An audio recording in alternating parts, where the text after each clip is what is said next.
अगर वीडियो की शुरुआत नहीं बोलूँ तो यार तुमको आज की वीडियो में मज़ा आने वाला है, क्योंकि मैंने बहुत ही गजब तरीके से ना मज़ा आ जाएगा तुमको यार, कहोगे कि गजब पढ़ा ही दिया, मतलब आज यूज स्टेट और यूज इफेक्ट इस तरह से पढ़ा है। ठीक है, तो अभी तक अगर तुमने कभी यूज स्टेट यूज इफेक्ट पढ़ा हो, तुम्हें समझ में नहीं आया हो, तुम्हें लग रहा हो कि यार ये क्या हो रहा है, कुछ समझ में नहीं आ रहा है, तो ट्रस्ट मी, इस वीडियो के बाद सारे डाउट्स पूरी तरीके से क्लियर हो जाएंगे, क्योंकि मैं हर एक चीज़ को, जो बेसिकली माइन्यूट माइन्यूट चीज़ें होती हैं जो कोई नहीं बताता है, मैं उन सारी माइन्यूट चीज़ों को इस वीडियो में बहुत ही अच्छे तरीके से कवर अप करने वाला हूँ।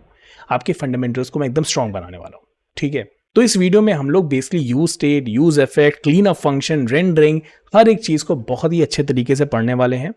अब शुरू कर रहे हैं तो कुछ चीज़ें भी आपके साथ ज़रूर से बताना चाहूँगा कि यार देखो, मैंने अपने एंड से पूरी कोशिश किया कि आपको गजब तरीके से पढ़ाऊँ, बट ये जो टॉपिक है, जो अभी हम लोग इनिशियली, क्योंकि अब हम लोग हुक वाले फेज में एंटर कर रहे हैं, राइट। अभी हम लोग ने पार्ट 1 में बहुत सारी चीज़ें पढ़ी, कंपोनेंट्स बनाना, JSX के बारे में और भी बहुत सारी चीज़ें पढ़ी, बट अब हम लोग हुक्स वाले पार्ट में एंटर कर रहे हैं, तो डेफिनेटली यहाँ पे कॉम्प्लेक्सिटी तो इंक्रीज होती ही होती है। तो तुमको ना यहाँ पे थोड़ा पेशेंस भी रखना होगा।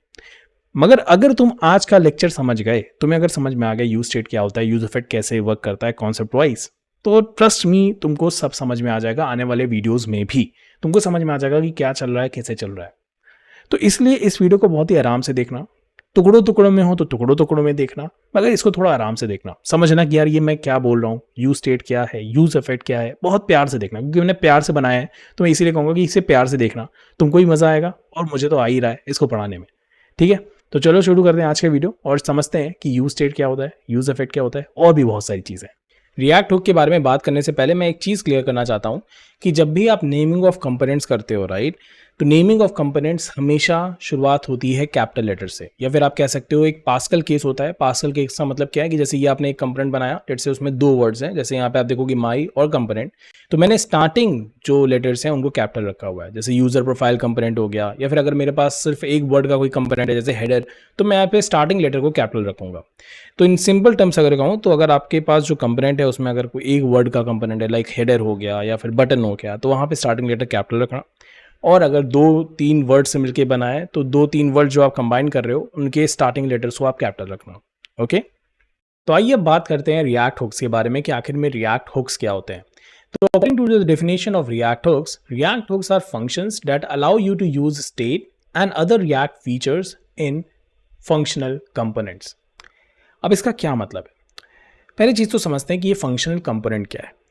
बेसिकली क्या है कि रिएक्ट जब पहले आई थी, राइट, जब हम लोग रिएक्ट को, जो उसके पुराने वर्जन है बेसिकली, उसकी अगर हम बात करें तो वो बेस्ड था हमारे क्लास बेस्ड कंपोनेंट पे।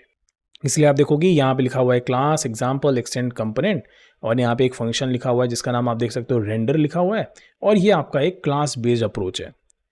आज की हम बात करें तो जो रिएक्ट जेएस का वर्जन हम यूज़ कर रहे हैं उसमें हम लोग अब ये नहीं यूज़ करते, हम लोग क्लास बेस्ड कंपोनेंट नहीं यूज़ करते, हम लोग फंक्शनल बेस्ड कंपोनेंट यूज़ करते हैं, जो कि कुछ इस तरह से दिखता है। And if you will see it looks much easier and much clear, like cleaner also, right. इसमें तब भी काफ़ी कॉम्प्लिकेशन है, कंस्ट्रक्टर है, क्लास है, बहुत सारी चीज़ें हैं, मतलब, but if you will look this thing it looks pretty nice, right. और हम लोग बात करेंगे इसके बारे में, डोंट वरी। तो रिएक्ट हुक्स कहाँ यूज़ होते हैं? रिएक्ट हुक्स आपके फंक्शनल कंपोनेंट में यूज़ होते हैं, पहली चीज़। और अगर आप देखेंगे तो इसमें एक चीज़ और लिखी हुई है, React hooks are function that allow you to use state. तो बेसिकली क्या है कि रिएक्ट हुक्स आपकी काफ़ी चीज़ों में हेल्प करते हैं। जैसे कि मान लो कि मुझे किसी पर्टिकुलर स्टेट को याद रखना है, तो वहाँ पे मैं रिएक्ट हुक का यूज़ करूँगा। मुझे अपने कंपोनेंट को रेंडर कराना है किसी पर्टिकुलर टाइम पे, फॉर एग्जांपल, अभी हम लोग देखेंगे इस सबको, डोंट वरी, अगर आपको अभी भी ये टेक्निकल जार्गन्स नहीं समझ में आ रहे हैं तो अभी आपको सब समझ में आ जाएगा। तो वहाँ पे हम लोग रिएक्ट हुक का यूज़ करते हैं।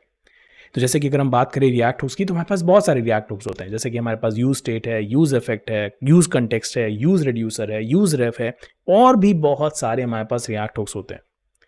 और इस वीडियो में हम लोग जिसके बारे में डिटेल में बात करेंगे वो है यूज स्टेट। और यूज स्टेट को समझ करके हमें सबको समझ में आ जाएगा, मतलब सब कुछ एज एन कि हमें समझ में आ जाएगा कि आखिर में हुक्स की क्या इंपॉर्टेंस है और हम लोग किस तरह से हुक्स का यूज करते हैं। ओके, तो पहले इसका थोड़ा सा थ्योरी देख लेते हैं कि आखिर में यूज स्टेट होता क्या है। तो यूज स्टेट बेसिकली आपका एक रिएक्ट हुक है जो कि अलाउ करता है functional components to have local component state. It is used to add stateful behaviour to functional components which were previously stateless. अब इसका मतलब क्या है? जैसे फॉर एग्जांपल यहाँ पे मैं आपको 2 कोड दिखा रहा हूँ। पहले कोड में हम लोगों ने यूज स्टेट का यूज नहीं किया है, दूसरे कोड में हमने यहाँ पे यूज स्टेट का यूज किया है। अब अगर आप पहले कंपोनेंट को देखोगे तो इस तरह के कंपोनेंट को हम कह देंगे स्टेटलेस, क्योंकि यहाँ पे फॉर एग्जांपल अगर आप अभी हम लोग उसके डेप्थ में जाएंगे, डोंट वरी अबाउट इट। जैसे ये काउंट वेरिएबल है, इस समय ना हम लोग काउंट वेरिएबल में क्या चीज़ हो रही है ये रिएक्ट को पता नहीं चल पाएगी, क्योंकि हम यहाँ पे यूज स्टेट का यूज़ नहीं कर रहे हैं। जबकि यहाँ पे आप देखोगे मैं यहाँ पे यूज स्टेट का यूज़ कर रहा हूँ और उसके साथ मैं काउंट वेरिएबल का यूज़ कर रहा हूँ। अब ये चीज़ मेरे रिएक्ट को पता रहेगी कि काउंट में कुछ चेंजेस हो रहे हैं, मतलब काउंट में क्या क्या हो रहा है इस समय मेरी रिएक्ट को इसके बारे में सारी इन्फॉर्मेशन है, उसको स्टेट क्या है इस समय एप्लीकेशन उसके बारे में सब कुछ इन्फॉर्मेशन है। जबकि इस केस में ऐसा बिल्कुल भी नहीं है। एंड डोंट वरी, अगेन आपको समझ में आएगा, मैंने कहा था कि ये लेक्चर शुरू में ही हल्का सा कॉम्प्लिकेटेड रहेगा, तो ये है भी राइट, बट हमको जैसे ही ये यूज स्टेट समझ में आया उसके बाद सबको समझ में आ जाएगा। अब यूज स्टेट में क्या होता है, बेसिकली हमारे पास जब हम यूज स्टेट डिफाइन करते हैं तो वो हमें दो एरे के एलिमेंट्स रिटर्न करता है। एक होता है हमारा करंट स्टेट वैल्यू और दूसरा होता है function that allows you to update the state. तो हमारा जो यूज स्टेट है वो कुछ इस तरह से बनता है, जैसे मैंने यहाँ पे लिखा कॉन्स्ट, ठीक है, तो ये तो हमें पता ही है जावास्क्रिप्ट में हम लोग कॉन्स्ट लिखते हैं। फिर यहाँ पे मैंने एरे डिस्ट्रक्चरिंग कराई है, अगर आप देखोगे तो यहाँ पे मैंने स्टेट लिया है और यहाँ पे मैंने एक सेट स्टेट लिया है। अब ये आप कुछ भी नाम दे सकते हो, बट यहाँ पे भी मैंने स्टेट लिखा हुआ है, यहाँ पे मैंने सेट स्टेट लिखा हुआ है। फिर यहाँ पे आप देखोगे लिखा हुआ है use state initial value, okay, और आप देख सकते हो मैंने यहाँ पे यूज स्टेट का यूज किया हुआ है। अब यहाँ पे अगर आप देखोगे ये जो पहली चीज़ है इसे हम कह रहे हैं इनिशियल वैल्यू। तो बेसिकली ये इनिशियल वैल्यू क्या करेगा, इस वेरिएबल की वैल्यू को सेट करेगा। जैसे कि अगर मैंने इनिशियल वैल्यू में 0 लिखा तो जो ये स्टेट वेरिएबल है मेरा इसकी वैल्यू हो जाएगी 0 इनिशियली। तो अगर आप देखोगे यहाँ पे it is the value that you want to initialise the state with, it can be of any data type, मतलब ये किसी भी डेटा टाइप की हो सकती है। आप यहाँ बूलियन रख सकते हो, ऑब्जेक्ट रख सकते हो, स्ट्रिंग रख सकते हो, एरे रख सकते हो, जो चाहे वो रख सकते हो और अपने इस स्टेट वाली वैल्यू को उससे इनिशियलाइज करा सकते हो। जो सेकेंड चीज़ है यहाँ पे वो है हमारी ये स्टेट वाली वैल्यू। अब ये क्या है, ये हमारा करंट स्टेट वैल्यू है, ठीक है। उसके बाद है हमारे पास एक सेट स्टेट। ये सेट स्टेट बेसिकली एक फंक्शन होता है जिसके थ्रू हम लोग इस स्टेट वेरिएबल को चेंज कर सकते हैं। ऐसे हम चेंज नहीं कर सकते, इसके लिए हम अगर लेट्स से स्टेट में मैंने 0 रखा हुआ है अभी के लिए, फॉर एग्जांपल मैंने यहाँ पे इनिशियल वैल्यू को 0 लिया तो हमारे स्टेट वेरिएबल में भी 0 आ गया, और अब मैं लेट्स से चाहता हूँ कि इसको 0 से 1 कर दूँ, तो मैं डायरेक्टली नहीं कर सकता, मुझे उसके लिए ये सेट स्टेट फंक्शन की जरूरत पड़ती है। तो this function that allow you can this is a function that you can call to update the state, ठीक है। When you call set state, अब यहाँ पे बहुत इंपॉर्टेंट चीज़ है यार, इसको बहुत ध्यान से समझना, this is very important. Like अगर ये समझ में आ गया, ट्रस्ट में आपको सब समझ में आ गया। When you call set state, it will trigger a re-render of the component with the new state value. री-रेंडर का क्या मतलब है, बस इस तरह से अभी समझ लो कि जब आप सेट स्टेट का यूज करते हो ना तो आपका जो कंपोनेंट है वो री एग्जीक्यूट हो जाता है। वो सिर्फ री एग्जीक्यूट ही भी नहीं होता है, वो री एग्जीक्यूट होते होते आपके जो स्टेट में चल रहा है ना उसकी भी इंफॉर्मेशन को वो ध्यान में रखता है। अब इसको एक एग्जाम्पल के थ्रू समझेंगे तो हमें ये जितनी भी चीज़ें मैंने यहाँ पे बनाई है सब क्लियर हो जाएगी। Okay, so now this is our app.jsx, ठीक है। यहाँ पे मैंने एक रिएक्ट एप्लीकेशन को पहले से बनाया हुआ है और मैंने पिछले वीडियोस में इसके बारे में अच्छे से बात की हुई है, सो आई होप आपने पिछले वीडियोस भी देखे हैं। अब यहाँ पे मैं क्या करता हूँ, लेट्स से मैं यहाँ पे एक बनाता हूँ for example variable, let's say इसका नाम मैं रख देता हूँ काउंटर, ठीक, और इसको इनिशियलाइज कर देते हैं लेट्स से 0 से। चलो अब मैं क्या चाहता हूँ ना, मैं चाहता हूँ कि यार इसमें काउंटर की वैल्यू को ना इंक्रीमेंट करूँ, तो मैं यहाँ पे एक फंक्शन बनाऊंगा जिसका मैं नाम रख देता हूँ इंक्रीमेंट काउंटर, ठीक है। और फिर मैं यहाँ पे सिंपली काउंटर प्लस प्लस करूँगा, ठीक है। और लेट्स से मैं इसको काउंटर को प्लस प्लस करूँगा और यहाँ पे मैं उसकी वैल्यू को कंसोल भी करा लूँगा। चलो ओके, साथ ही साथ मैं यहाँ पे क्योंकि मुझे इस फंक्शन को कॉल भी कराना है और मैं चाहता हूँ कि यार मैं इस फंक्शन को तभी कॉल कराऊँ जब मैं बटन क्लिक करूँ, तो मैं यहाँ पे एक बटन बना लेता हूँ और इस बटन में मैं क्या करूँगा, लिख दूँगा इंक्रीमेंट लेट्स से, ठीक है। मैं इंक्रीमेंट करूँगा क्योंकि वैल्यू को, और यहाँ पे एक ऑन क्लिक लगा देते हैं, ऑन क्लिक, जो कि मेक श्योर करेगा कि मेरा इंक्रीमेंट काउंटर वाला जो फंक्शन है वो कॉल हो जाए। और साथ ही साथ मैं यहाँ पे काउंटर जो मेरा वेरिएबल है, राइट, हम लोगों ने देखा था JSX में किस तरह से वेरिएबल्स को हम लोग शो कराते हैं, डिस्प्ले कराते हैं, तो मैंने यहाँ पे कर्ली ब्रेसेस और ये काउंटर वेरिएबल को यहाँ पे लिख दिया और यहाँ पे एक ब्रेक लगा देते हैं सो दैट हमारे एक ही लाइन में ना आए, अलग अलग लाइन पे आए। ओके, मैंने एक गड़बड़ ये कर दी है कि मैंने कॉन्स्ट कर दिया है, it should be let, right, sorry for that. Okay, so now the application is ready, और अगर आप देखोगे मैंने एप्लीकेशन को रन किया हुआ है npm run dev करके, ठीक है। तो यहाँ पे आप देखोगे हमारे पास हमारा इंक्रीमेंट बटन आ गया और वैल्यू 0 भी आ गई है, ठीक है। अब लेट्स सी कि ये वर्क कर रहा है कि नहीं कर रहा है। मैं यहाँ पे इंक्रीमेंट बटन पे क्लिक करता हूँ। ओके, मैं इंक्रीमेंट बटन पे क्लिक कर रहा हूँ, तब भी ये वैल्यू 0 है। आप देख सकते हो यहाँ पे इंक्रीमेंट की वैल्यू इंक्रीज हो रही है, इट्स 1 2 3 4, राइट। मैं यहाँ पे इंक्रीमेंट कर रहा हूँ बट ये वैल्यू इंक्रीज नहीं हो रही है। वैसा क्यों?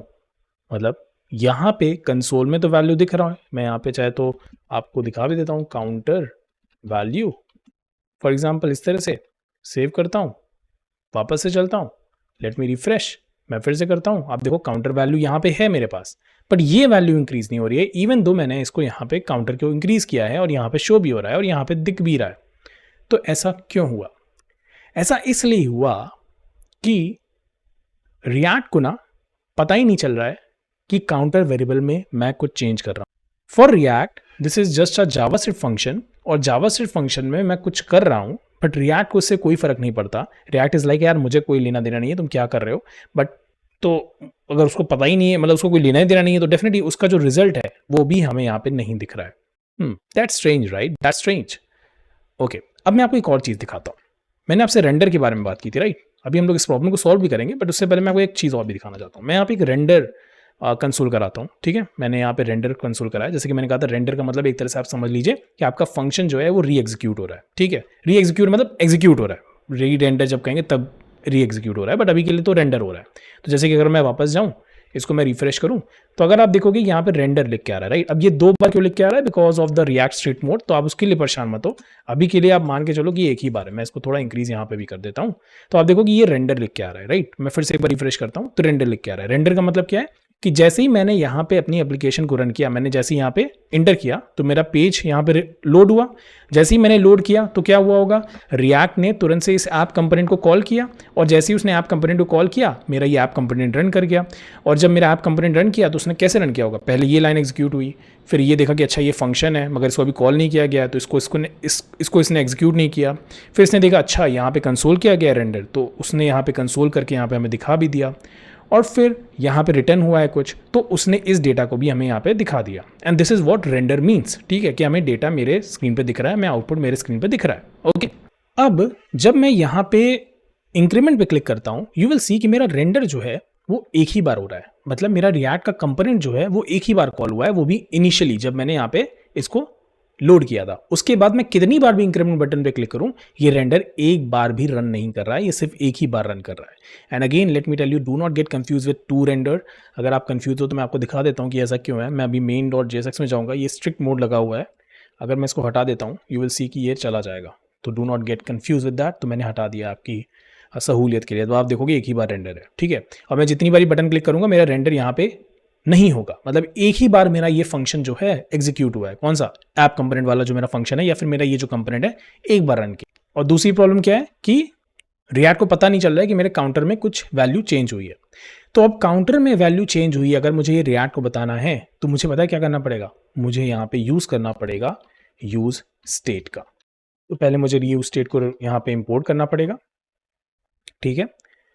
अब मुझे अगर यूज स्टेट का यूज़ करना है तो याद रखो जब भी हम कोई भी हुक बनाते हैं, ठीक है, तो वो हुक हमेशा कंपोनेंट के अंदर होता है। We will talk about that, जैसे हम लोग आगे बढ़ेंगे तो इसके मैं आपको रूल्स ही बताऊंगा, बट अभी के लिए याद रखना कि इसे किसी और के अंदर नहीं बनाना, किसी फंक्शन के अंदर मत बनाना, किसी इफ एल्स के अंदर मत बनाना, सिर्फ और सिर्फ इस कंपोनेंट के अंदर बनाना, मतलब कि यहाँ पे एकदम स्टार्टिंग में। तो यहाँ पे मैं बना लेता हूँ कॉन्स्ट, और हम लोगों ने देखा था कि यहाँ पे मैं कोई भी वेरिएबल का नाम ले सकता हूँ, तो मैं इसका नाम काउंटर लूँगा। और मैं इस काउंटर को क्योंकि सेट करना चाहता हूँ, और जब भी आप यूज स्टेट का यूज़ करोगे और जब भी आपको इस वेरिएबल को चेंज करना होता है, राइट, तो जो आप फंक्शन बनाते हो उसको आप हमेशा सेट से ही शुरू करते हो, जैसे सेट काउंटर। अगर यहाँ पे मैंने लेट से लिखा स्टेट तो सेट स्टेट हो जाएगा। अगर मैंने यहाँ पे लिखा है लेट से फॉर एग्जांपल लेंथ, तो सेट लेंथ हो जाएगा। तो हमेशा जो भी यहाँ पे वेरिएबल होता है, जो कन्वेंशन कहता है कि आप पहले सेट लिखो और फिर आप उस वेरिएबल का नाम लिख दो, जैसे कि ये है, ठीक है। और फिर यहाँ पे मैं लिखूंगा यूज स्टेट, और जैसा कि मैंने बताया था यूज स्टेट में हम लोग इसको किसी भी चीज़ से इनिशलाइज कर सकते हैं, मतलब यहाँ पे हम कुछ भी पास कर सकते हैं। तो मैं यहाँ पे 0 पास करूंगा बिकॉज मैं चाहता हूँ कि मेरा काउंटर इनिशियली क्या हो, 0 हो। अभी के लिए मैं इस पूरे कोड को यहाँ से कट कर लेता हूँ बिकॉज मैं इसको अभी यूज़ नहीं करूँगा, तो मैं इसको यहाँ पे सिंपली कमेंट आउट कर देता हूँ। और मैं यहाँ पे क्या करूँगा, कि अब क्योंकि मुझे यहाँ पे काउंटर को इंक्रीज़ कराना है और मैं इंक्रीमेंट काउंटर फंक्शन को कॉल करा रहा हूँ, तो मैं क्या करूँगा यहाँ पे फिर से इंक्रीमेंट काउंटर फंक्शन बना लेता हूँ, इंक्रीमेंट काउंटर फंक्शन, ओके।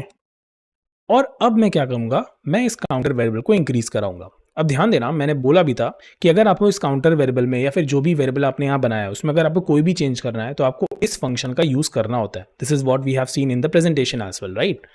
तो मुझे इस काउंटर वेरिएबल को इंक्रीज़ करना है, कितने से इंक्रीज़ करना है, 1 से इंक्रीज़ करना है। तो मैं यहाँ पे लिखूंगा set counter counter plus 1, that's it. इसका क्या मतलब है कि भैया जैसे ही इस पर कोई क्लिक करेगा, इस फंक्शन को कोई कॉल करेगा, मैं बटन जैसे ही क्लिक करूंगा मेरा सेट काउंटर वाला कॉल हो जाएगा फंक्शन, जो कि ये सेट काउंटर फंक्शन है, और ये काउंटर प्लस 1 कर देगा। क्योंकि इनिशियली मेरा काउंटर 0 है तो 0 प्लस 1 कितना हो गया, 1 हो गया, और 1 किस में सेट हो जाएगा, मेरे इस काउंटर में सेट हो जाएगा। फिर उसके बाद अगर मैंने फिर से कॉल किया तो क्योंकि काउंटर में 1 आ चुका था तो 1 + 1 = 2, और फिर जब मैं सेट काउंटर करूंगा तो मेरे काउंटर में वैल्यू 2 आ जाएगी। Let's see this in action. मैं यहाँ पे जाता हूँ और मैं इसको रिफ्रेश करता हूँ, इसको अभी के लिए मैं क्लोज कर देता हूँ। And now if I will again click on the button like this and like this, you can see कि अब मेरा इंक्रीमेंट काम कर रहा है। और सिर्फ इंक्रीमेंट ही काम नहीं कर रहा है, इफ यू रिमेंबर मैंने प्रेजेंटेशन में बोला था, late me refresh it for you. मैं जितनी बार भी इस बटन पे क्लिक करूंगा यू विल सी कि मेरा जो कंपोनेंट है वो एग्जीक्यूट होगा। इनिशियली अगर आप देखो यहाँ पे भी रेंडर पहली बार हुआ है क्योंकि हम लोगों ने यहाँ पे console.linger रेंडर लिखा हुआ है, तो यहाँ पे इस वजह से आप देखोगे रेंडर यहाँ पे पहली बार तो डिस्प्ले होगा जब ये कंपोनेंट पहली बार रन किया, राइट, जब मैंने ये रिएक्ट की एप्लीकेशन को पहली बार लोड किया। अब देखना जैसे ही मैं इंक्रीमेंट पे क्लिक करूंगा फिर से रेंडर आ गया, मैं फिर क्लिक करूंगा दूसरी बार रेंडर, तीसरी बार रेंडर, चौथी बार रेंडर, पांचवी बार रेंडर। तो इससे क्या पता चल रहा है, इससे ये पता चल रहा है कि मैं जितनी बार भी इस बटन पे क्लिक कर रहा हूं उतनी बार मेरा जो कंपोनेंट है वो एग्जीक्यूट हो रहा है, राइट। इन सिंपल टर्म्स अगर कहूं तो हो क्या रहा है, फिर से आते हैं यहाँ पे, मैं जब यहाँ पे इस बटन पे क्लिक करता हूं, राइट, तो होता ये है कि मेरा ये फंक्शन कंपोनेंट फिर से रन करता है। तो जैसे ही मैंने इंक्रीमेंट काउंटर पे क्लिक किया तो सेट काउंटर ने जैसे ही वैल्यू सेट करी, राइट, इस काउंटर वेरिएबल की वैल्यू को सेट किया, वैसे ही मेरा फंक्शन कंपोनेंट फिर से एग्जीक्यूट हो गया। और क्योंकि ये फिर से एग्जीक्यूट होता है इसी वजह से मुझे काउंटर की एकदम फ्रेश वैल्यू दिखाई देती है। जबकि पहले वाले केस में इफ यू रिमेंबर मेरा कंपोनेंट जो था वो एक ही बार रन कर रहा था, राइट, एक ही बार एग्जीक्यूट कर रहा था जब मैंने React.js को पहली बार रन किया था। जब मैंने पहली बार रन किया तो एक ही बार एग्जीक्यूट हुआ, और मैं कितनी बार भी इंक्रीमेंट बटन पे क्लिक कर रहा था उस समय, क्योंकि मैं वहां पे यूज स्टेट का यूज नहीं कर रहा था, तो मेरा कंपोनेंट एक ही बार रन कर रहा था और एक ही बार रन कर रहा था। बट अब ऐसा नहीं हो रहा है, अब मैं जितनी बार इंक्रीमेंट बटन पे क्लिक कर रहा हूं मेरा ये फंक्शन कंपोनेंट उतनी बार रन कर रहा है, और जितनी बार ये रन कर रहा है मुझे हमेशा काउंटर की ये लेटेस्ट वैल्यू दे रहा है। तो इससे पता क्या चलता है, इससे पता ये चलता है कि यूज स्टेट हमारे लिए काफी हेल्पफुल होता है, स्पेशली उन जगहों पे जहां पे मुझे किसी पर्टिकुलर वेरिएबल को या फिर मुझे किसी पर्टिकुलर डेटा की मेमोरी को सेव करके रखना होता है। क्योंकि ध्यान से देखो यूज स्टेट क्या कर रहा है, री रेंडर तो कर ही रहा है, मतलब मेरे कंपोनेंट को बार बार एग्जीक्यूट तो कर ही रहा है, साथ ही साथ वो काउंटर की वेरिएबल को, काउंटर की वैल्यू को भी अपने पास स्टोर करके रख रहा है, और React.js को उससे फर्क भी पड़ रहा है। तो उसने जब पहली बार काउंटर की वैल्यू को देखा तो 0 थी, जब मैंने जैसे ही बटन पे क्लिक किया काउंटर की वैल्यू 1 हुई, और ऐसा नहीं कि वो भूल गया, नहीं, अभी भी मेरे React.js को ये याद है कि इसकी वैल्यू 1 हो चुकी है। तभी जब मैं नेक्स्ट बार क्लिक करता हूं तो उसकी वैल्यू 1 से 2 हो जाती है, फिर मैं नेक्स्ट बार क्लिक करता हूं तो उसकी वैल्यू 3 हो जाती है। और वो हमें डिस्प्ले क्यों हो पा रही है अपनी स्क्रीन पे, एकदम फ्रेश वैल्यू में काउंटर की क्यों दिख पाती है, क्योंकि यूज स्टेट को जैसे हमने पढ़ा वो रेंडर करता है। रेंडर मतलब, फिर से मैं बता रहा हूं, मुझे पता ये सबसे ज्यादा कंफ्यूजिंग चीज है। रेंडर का सिंपली मतलब अभी के लिए आप समझ लो कि इस फंक्शन को, इस कंपोनेंट को मैं फिर से रन कर रहा हूं। तो रेंडर मींस जैसे ही मैंने रेंडर कहा मतलब आप समझ लेना कि ये कंपोनेंट फिर से एग्जीक्यूट हो रहा है, और होना जरूरी भी है क्योंकि काउंटर की वैल्यू चेंज हो रही है। तो मैं काउंटर की लेटेस्ट वैल्यू चाहूंगा, मैं पुरानी वैल्यू थोड़ी दिखाऊंगा काउंटर की जो पहले से स्टोर हुई है। मैं चाहूंगा कि जब जब काउंटर इंक्रीज हो मुझे काउंटर की एकदम लेटेस्ट नई वाली वैल्यू दिखे। तो इसलिए हम लोग यूज स्टेट का यूज करते हैं। And very important thing is this, मैं आपको एक एग्जांपल के थ्रू भी समझाता हूँ। जैसे आप देखते होगे कि आप कंप्यूटर पे गेम खेलते हो या फिर कोई भी एप्लीकेशन रन करते हो, राइट, फिर आप उसको मिनिमाइज कर देते हो, तो क्या वो एप्लीकेशन बंद हो जाती है? नहीं, वो एप्लीकेशन अभी भी आपकी रैम में होती है। जैसे ही आप फिर से उसको एग्जीक्यूट करते हो तुरंत से वो एप्लीकेशन रन कर जाती है। सो इससे फायदा क्या हुआ, इससे ये फायदा हुआ कि वो जो थोड़ी देर के लिए भी रैम ने उसको अपनी मेमोरी में रखा, उससे मेरी काफ़ी हेल्प हो गई, मैंने उसको तुरंत से फिर से रन कर पाया। ठीक उसी तरह से यहाँ पे भी मैं काउंटर की वैल्यू को सेव कर सकता हूँ कुछ देर के लिए, और मैं उसको कुछ देर एज इन कि डेफिनेटली अगर आप रिफ्रेश कर दोगे तो फिर से काउंटर की वैल्यू आप देखोगे 0 हो जाएगी, राइट। तो दैट्स वाई एम सेइंग कुछ देर के लिए, एज इन कि अगर आप रिफ्रेश ना करो तब तक के लिए। बट जब तक मैं रिफ्रेश नहीं कर रहा हूँ, मैं जब तक इसको ऐसे बस यूज़ कर रहा हूँ, तब तक के लिए मैं हमेशा काउंटर की वैल्यू को सेव करता रहूँगा, मतलब उसकी प्रीवियस वैल्यू को हमेशा याद रखते रहूँगा, और फिर नेक्स्ट वैल्यू में जो भी मुझे उसका यूज़ करना है, कुछ इंक्रीमेंट करना है, कुछ भी करना है, तो उसकी प्रीवियस वैल्यू को देखते हुए मैं उसकी नेक्स्ट वैल्यू डिसाइड करूँगा। I hope this make sense. थोड़ा सा कंफ्यूजिंग है, मुझे पता है, अगर लगा है तो हल्का सा वीडियो फिर से एक बार देख लेना, सब समझ में आ जाएगा। ओके, तो अगर आपको यूज स्टेट समझ में आ गया, और हो सकता है कि अभी थोड़ा कम समझ में आया हो, तो डोंट वरी, ये चीज़ थोड़ी प्रैक्टिस के बाद ही समझ में आती है। बट डोंट वरी, अभी हम लोग एक प्रोजेक्ट जो हम लोगों ने लास्ट टाइम भी किया था, अगर आपके पास ये प्रोजेक्ट नहीं है, so let me tell you, GitHub की लिंक मैं नीचे डिस्क्रिप्शन में शेयर कर दूंगा। तो हम लोगों ने एक कार्ड प्रोजेक्ट किया था लास्ट टाइम, अब मैं वहीं से इसको आगे बढ़ाऊंगा। सो इफ यू रिमेंबर, मैंने बोला भी था कि हम लोगों ने जो प्रोजेक्ट बनाया हुआ है, राइट, उसमें एक मिस्टेक है। Okay, let me do first of all client npm run dev। अब जिन्होंने भी लास्ट वीडियो देखा है उनको पता है कि इसमें एक प्रॉब्लम है। प्रॉब्लम ये है कि इस समय अगर आप देखोगे, मैं इस कार्ड जनरेटर वाले बटन पे जब क्लिक करता हूँ, तो यहाँ पे मेरे पास नए कार्ड जनरेट होके नहीं आ रहे हैं। इवन दो अगर मैं कंट्रोल प्लस शिफ्ट प्लस जे करूँ, okay, do not mind these errors, actually में ये एरर्स npm की वजह से आ रहे हैं, तो अभी के लिए उसको परेशान मत होना।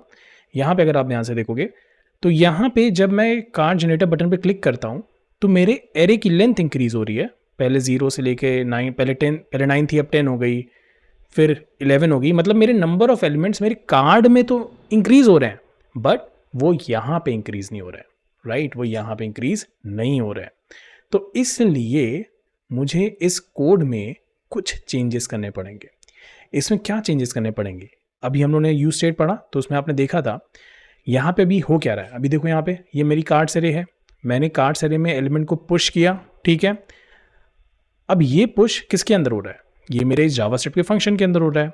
अब रिएक्ट जेएस, जैसे कि थोड़ी अगर अलग तरह की भाषा में बोलूँ, तो रिएक्ट जेएस को घंटा फर्क नहीं पड़ता कि यहाँ पे चल क्या रहा है भाई, उसको कोई फर्क नहीं पड़ता, क्योंकि ये जो तुम कर रहे हो, ये तो बस इस एरे में तुम पुश कर रहे हो। तो रिएक्ट जेएस के लिए just a normal JavaScript function, और जावास्क्रिप्ट फंक्शन क्या कर रहा है, इस एरे में एलिमेंट्स को ऐड, सॉरी, इस एरे में या एरे में इस ऑब्जेक्ट को, जो कि हमारा टाइटल का टाइटल कंटेंट, इसको ऐड कर रहा है। बट अगेन रिएक्ट जेएस को उससे घंटा फर्क नहीं पड़ता है भाई।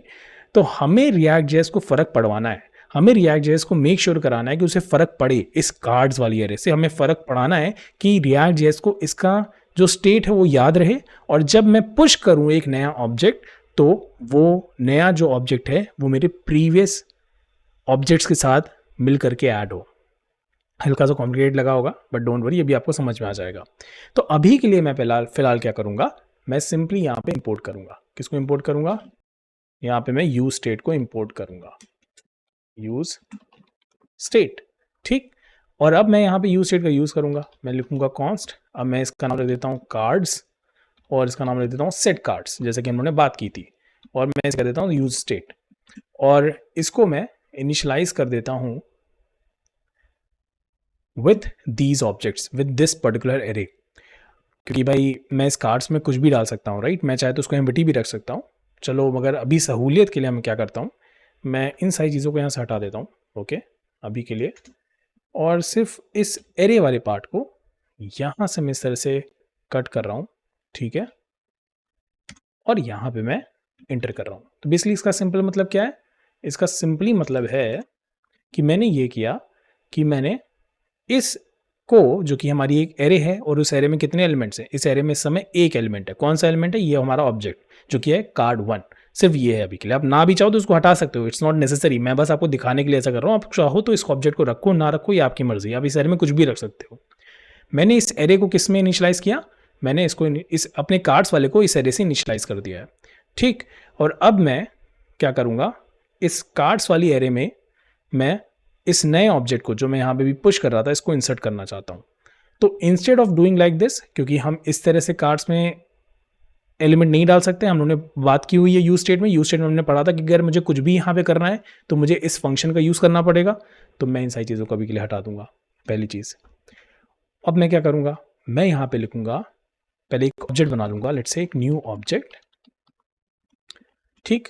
और इस न्यू ऑब्जेक्ट में मैं टाइटल ले लूंगा, और टाइटल में मैं यहाँ पे ले लेता हूँ बैकटिक्स, बैकटिक्स के बाद ले लेता हूँ इसको मैं टाइटल, लेट्स से टाइटल, और इसके बाद मैं ले लेता हूँ कर्ली ब्रेसेस और इसको मैं डॉलर लगा देता हूँ शुरू में, और यहाँ पे लिख देता हूँ मैं cards dot length +1 and in the same way मैं यहाँ पे कंटेंट ले लूँगा और यहाँ पे अगेन बैकटिक्स, और यहाँ पे अब मैं ये सब जावास्क्रिप्ट का कर रहा हूँ, आई होप आपको जावास्क्रिप्ट का आइडिया है, मैं यहाँ पे अभी कोई रिएक्ट जैसे यूज़ नहीं कर रहा हूँ। यहाँ पे मैंने ले लिया कंटेंट, ठीक है, और अगेन डॉलर, फिर यहाँ पे मैं ले लूँगा कार्ड्स डॉट लेंथ +1, ठीक। बेसिकली मैंने किया क्या है मैं बता देता हूँ जिन लोगों को थोड़ा समझ में नहीं आया। मैंने सिंपली यहाँ पे अपना ये की लिया, ये की लिया, इसकी जो मैंने वैल्यू सेट की हुई है वो मैंने बैकटिक्स के अंदर क्यों ली हुई है, क्योंकि ये टाइटल मेरा स्ट्रिंग है और ये जो वैल्यू है ये एक डायनेमिक वैल्यू है जो कि मैं कैसे फेच कर रहा हूँ, कार्ड्स डॉट लेंथ से फेच कर रहा हूँ। ये मेरी कार्ड्स है जो कि क्या है, एक एरे है, राइट, दिस इज एन एरे। तो मैं क्या कर रहा हूँ, कह रहा हूँ कि भाई इस समय इस एरे की लेंथ क्या है, अगर इनिशियली देखा जाए तो इस एरे की लेंथ क्या है कार्ड्स की, तो इस एरे की लेंथ है 1, क्योंकि इसमें एक ऑब्जेक्ट रखा हुआ है तो इसके नंबर ऑफ एलिमेंट्स कितने हुए 1। तो जब मैं नया ऑब्जेक्ट बना रहा हूँ अपना, उसकी जो टाइटल की वैल्यू हो जाएगी वो क्या हो जाएगी 1 + 1 that is 2। In the same way content की भी वैल्यू 2। फिर नेक्स्ट टाइम में जब ये इंक्रीज हो जाएगा, वी विल सी दैट कैसे ये होगा। मैं क्या करूँगा, सिंपली यहाँ पे लिखूंगा सेट कार्ड्स और यहाँ पे मैं एरे लूँगा क्योंकि मैं एरे सेट कर रहा हूँ, ओके, और यहाँ पे मैं स्प्रेड ऑपरेटर का यूज़ करूँगा और इसमें मैं कार्ड्स लूँगा और यहाँ पे जो मेरा न्यू ऑब्जेक्ट है उसको मैं अपेंड कर दूंगा। तो बेसिकली मैं कर क्या रहा हूँ, मैं बेसिकली एक नई एरे बना रहा हूँ, ओके, और उस नई एरे में मैं ये जो कार्ड्स के मेरे प्रीवियस एलिमेंट्स हैं, जैसे कि इस समय ये हमारा प्रीवियस एलिमेंट है, इसको रखूंगा, ठीक है, this is again JavaScript related, this is not react JS related, और फिर मैं इस न्यू ऑब्जेक्ट को इस एरे में अपेंड कर दूंगा, ठीक है। तो जैसे कि काउंटर को मैं पिछले वीडियो में काउंटर +1 कर रहा था, ठीक उसी तरह से ये जितनी एरे है मैं उसमें ये नया ऑब्जेक्ट क्या कर रहा हूँ, अपेंड कर रहा हूँ या फिर कह लो पुश कर रहा हूँ, ठीक। और now what I will do, I will simply save this and let me do one more thing. मैं इस बटन को ना थोड़ा ये देखने में अच्छा नहीं लग रहा था तो मैं इसको यहाँ पे यहाँ कर देता हूँ, okay, now it does I think good. और यहाँ पे मैं एक div लगा लेता हूँ, it's just for the CSS part, it has nothing to do with React JS for now. मैं यहाँ से कट करूँगा, सिंपली पेस्ट करूँगा और यहाँ पे एक CSS यूज़ करूँगा क्लास नेम ऐप करके, okay, so this is just for that. अब now let me show you the project. So this is our project and now if you will see, initially हमारे पास एक card है क्योंकि हम लोगों ने कार्ड्स को इनिशियली किससे किया था, सिर्फ और सिर्फ एक कार्ड से इनिशियलाइज किया था, राइट। तो इसलिए आप देखोगे मेरे पास कार्ड 1 कंटेंट 1 है। Now when I will click on card generator, you will see, okay, मेरे पास ठीक है, मैंने गड़बड़ कर दी, it should be card, right? Let me have card here, not title but card. अब अगर मैं यहाँ पे आता हूँ फिर से क्वेश्चन ये card generator, card two and content 2, card generator again, and this is beautiful, right? Now I can generate as many cards as I want using the power of useState. अब useState हमारी help कैसे कर रहा है, useState हमारी दो तरह से हेल्प कर रहा है। पहली चीज़ तो ये हमारे एप्लीकेशन को, हमारे कंपोनेंट को री रेंडर करा रहा है, ठीक है। दूसरी चीज़ ये री रेंडर तो करा ही रहा है, साथ ही साथ हमारे स्टेट की जो वैल्यू है उसको अपनी मेमोरी में भी रखे हुए है, ताकि जब मैं नेक्स्ट टाइम यहाँ पे कार्ड जनरेटर पे क्लिक करूँ तो ये मेरी प्रीवियस वैल्यू को याद रखता है कि यार पहली वैल्यू थी 13, तो अब जब मुझे इंक्रीमेंट करना है तो इसमें कितना करना होगा, इसे करना होगा 14। This is beautiful, I think, yeah, I love this, right? This project, this is so cool. I'm loving this project. Okay, this is my different browser, do not get confused. तो यहाँ पे भी वही चीज़ हो रही है। So I hope this makes sense. It's just a small change in this code. अगली यहाँ पे हम लोग एक एरे को पुश कर रहे थे, अब यहाँ पे मैंने सिंपली सेट कार्ड का यूज़ किया है, यूज स्टेट का यूज़ किया है, and now we are seeing a different result, right. And just let's make some changes, जैसे कि यहाँ पे आप देखोगे मैंने आईडी यूज़ किया हुआ है, जबकि मैंने यहाँ पे आईडी यूज़ नहीं किया है, तो यू माइट गेट कंफ्यूज। तो मैं यहाँ से आईडी हटा दे रहा हूँ और मैं यहाँ पे जो मैंने की पहले लिया था, right, key equal to card dot I D, instead of it मैं क्या करूँगा, मैं यहाँ पे यूज़ करूँगा बेसिकली इंडेक्स का। तो बेसिकली ये मेरी कार्ड से एक एरे है और एरे में डेफिनेटली इंडेक्सेस होते हैं 0 1 2 3, तो मेरे पास यहाँ पे 0th इंडेक्स आ जाएगा। तो instead of having card dot I D as the key, मैं यहाँ पे इंडेक्स को की बना लूँगा, बिकॉज इंडेक्स की जो वैल्यू होती है वो हर बार यूनिक होगी, और क्योंकि इंडेक्स की वैल्यू हर बार यूनिक होगी, 0 1 2 3 4 5 इस तरह से रहेगी, तो मेरी वो की वैल्यू बन सकती है, राइट। तो इसीलिए मैं यहाँ पे ये चेंजेस भी कर दे रहा हूँ। ओके, तो अब हम लोग एक बहुत ही इंपॉर्टेंट चीज़ के बारे में बात करने वाले हैं, और वो है कि किस तरह से हम लोग चाइल्ड कंपोनेंट से पेरेंट कंपोनेंट की तरफ अपने डेटा को भेज सकते हैं। जैसे कि अभी हम लोगों ने पढ़ा था, इफ़ यू रिमेंबर पार्ट 1 में हम लोगों ने पढ़ा था कि जब हम बात करते हैं रिएक्ट की, तो रिएक्ट में वन वे डेटा फ्लो होता है। मतलब कि अगर मेरे ऐप कंपोनेंट के पास, जो कि हमारा पेरेंट कंपोनेंट है इस टाइम के लिए, अगर इसके पास कोई डेटा है तो वो हमारे चाइल्ड कंपोनेंट के पास इस डेटा को भेज सकता है, right? And this is one way data flow. But what will happen कि लेट्स से कि अगर मेरी चाइल्ड कंपोनेंट में, लेट्स से फॉर एग्जांपल, कोई डेटा प्रोड्यूस हो रहा है, कोई डेटा जनरेट हो रहा है, या फिर मैं अपने चाइल्ड कंपोनेंट से कोई डेटा मंगवा रहा हूँ, लेट्स से मैं कोई HTTP रिक्वेस्ट कर रहा हूँ या फिर मैं कोई API कॉल कर रहा हूँ और वहाँ से मेरे पास डेटा आता है और मैं चाहता हूँ कि ये डेटा मैं ऐप कंपोनेंट के पास भेजूँ, राइट? मैं चाहता हूँ कि मैं ये डेटा ऐप कंपोनेंट के पास भेजूँ। क्या ये चीज़ पॉसिबल है? तो देखो, one way data flow possible होता है बिकॉज ऑफ प्रॉप्स। मैं ऐप के पास मैंने प्रॉप बनाया, मतलब मैंने ऐप में डेटा रखा, उसको वाया प्रॉप मैंने चाइल्ड कंपोनेंट के पास भेज दिया, तो ये चीज़ तो पॉसिबल हो पाती है वाया प्रॉप्स। बट हमारे पास ऐसा कोई तरीका नहीं होता, मतलब प्रॉप्स के थ्रू, कि मैं चाइल्ड से ऐप के पास डेटा भेज सकूं वाया प्रॉप्स। तो ऐसा मेरे पास कोई भी तरीका नहीं होता। जैसे कि इस समय मैं app.jsx में हूँ, ठीक है, और यहाँ पे देखो मैंने एक चाइल्ड कंपोनेंट बनाया हुआ है और ये रहा मेरा चाइल्ड कंपोनेंट, ठीक है। अब मैं इस app.jsx से इस चाइल्ड कंपोनेंट में डेटा भेज सकता हूँ। कैसे भेज सकता हूँ? मैं यहाँ पे सिंपली लिख दूंगा, लेट्स से मैं जो भी डेटा भेजना चाहता हूँ, और फिर मैं यहाँ पे इसको एज अ प्रॉप भेज दूंगा, ठीक है, और मैं यहाँ पे इसको रिसीव कर लूँगा यहाँ चाइल्ड कंपोनेंट में डिस्ट्रक्शन करके, या फिर मैं सिंपली यहाँ प्रॉप्स लिख दूंगा और मैं फिर इस डेटा को जो मैं यहाँ से ऐप कंपोनेंट के थ्रू चाइल्ड कंपोनेंट के पास भेज रहा हूँ, मैं इसको एक्सेस कर पाऊंगा। बट लेट्स से कोई ऐसा डेटा है जो मैं चाइल्ड कंपोनेंट में जनरेट करता हूँ, लेट्स से मेरे पास फॉर एग्जांपल मैं यहाँ पे लेट a=5 लिख रहा हूँ, मैं ऐसे ही लिख रहा हूँ, ठीक है। अब मैं चाहता हूँ कि यार ये जो a की वैल्यू है ना, वो मैं पेरेंट कंपोनेंट के पास भेजना चाहता हूँ। अब देखो, पेरेंट कंपोनेंट के पास एडवांटेज था कि वो यहाँ से डेटा भेज सकता था, बट चाइल्ड कंपोनेंट के पास कुछ भी ऐसा रेफरेंस नहीं है पेरेंट कंपोनेंट का, राइट? यहाँ पे देखो ना, यहाँ पे क्या कोई पेरेंट कंपोनेंट मैंने बनाया है कि ऐप कंपोनेंट यहाँ पे मैंने लिखा हुआ है क्या? तो चाइल्ड कंपोनेंट कैसे ये डेटा ऐप कंपोनेंट के पास भेजेगा, ये क्वेश्चन है, ठीक है। अब देखो, डायरेक्ट कोई तरीका नहीं होता इसका मेरे पास प्रॉप्स के थ्रू डायरेक्टली कोई तरीका नहीं होता है, बट हाँ, इसका एक तरीका होता है और अब हम लोग उसी तरीके के बारे में बात करने वाले हैं। पहले मैं इन सारी चीज़ों को हटा देता हूँ। Okay, let's go back to the presentation. तो चलो समझते हैं कि किस तरह से मैं डेटा को चाइल्ड से पेरेंट की तरफ भेज सकता हूँ। मान लो मैंने एक पेरेंट कंपोनेंट बनाया, ठीक है, और इस पेरेंट कंपोनेंट में मैंने एक फंक्शन बनाया। अब देखो, इस फंक्शन का मैंने नाम रखा हुआ है पेरेंट फंक्शन। डेफिनेटली आप इसका कुछ भी नाम दे सकते हो, but for reference purpose, just to explain you this, मैंने इस फंक्शन का नाम रखा है पेरेंट फंक्शन, क्योंकि मैंने पेरेंट कंपोनेंट के अंदर बनाया है। और फिर मैंने यहाँ पे एक चाइल्ड डेटा वेरिएबल यहाँ पे मैं पास ऑन करूंगा एज एन आर्ग्यूमेंट, और फिर मैं यहाँ पे सेट डेटा, मैंने एक यूज स्टेट बनाया हुआ है, उसके थ्रू मैं इस डेटा को सेट करूंगा, ठीक है। जो भी चाइल्ड डेटा मेरे पास आएगा उसको मैं अपने पेरेंट कंपोनेंट पे डिस्प्ले कराऊंगा। ओके, अभी चाइल्ड डेटा मुझे मिलेगा कैसे, राइट? क्योंकि प्रॉप्स का तो मेरे पास कोई भी प्रोविजन नहीं है। तो बेसिकली मैं क्या करूंगा, मैंने ये जो फंक्शन बनाया है, राइट, ये पेरेंट फंक्शन बनाया हुआ है, मैं इसको एज अ प्रॉप भेजूंगा चाइल्ड कंपोनेंट के पास। तो मैं चाइल्ड कंपोनेंट बनाऊंगा और यहाँ पे आप देखो, मैंने पेरेंट फंक्शन को, जो मैंने ये वाला फंक्शन बनाया है, ये मैं चाइल्ड कंपोनेंट के पास भेजूंगा। अब चाइल्ड कंपोनेंट में लेट्स से मैं किसी तरह से कोई डेटा जनरेट करता हूँ। डेफिनेटली मैं यहाँ पे कह रहा हूँ कि लेट्स से जो डेटा है वो है child data, but definitely again यहाँ पे ये डेटा जनरेशन किसी भी तरह से हो सकता है। जैसे मैंने बोला ना, मैं डेटा हो सकता है डेटाबेस से मंगाऊँ, हो सकता है मैंने API कॉल की हो। तो मेरे पास एक डेटा है जिसका नाम है चाइल्ड डेटा। तो मेरे पास एक डेटा आ गया जो मैंने चाइल्ड कंपोनेंट में जनरेट किया है। अब मैं यही डेटा भेजना चाहता हूँ अपने पेरेंट कंपोनेंट के पास। तो मैं क्या करूँगा, तो ये जो पेरेंट फंक्शन है जो मेरे पास चाइल्ड कंपोनेंट के पास आया था एज अ प्रॉप, मैं इस फंक्शन का अब यूज़ करूँगा, पेरेंट फंक्शन का, और मैं डेटा सेट कर दूंगा। आई नो ये थोड़ा सा कंफ्यूजिंग होगा, बट डोंट वरी, अभी हम लोग उसका जब एग्जाम्पल करेंगे ना, तो ये पूरी तरह से आपको समझ में आ जाएगा।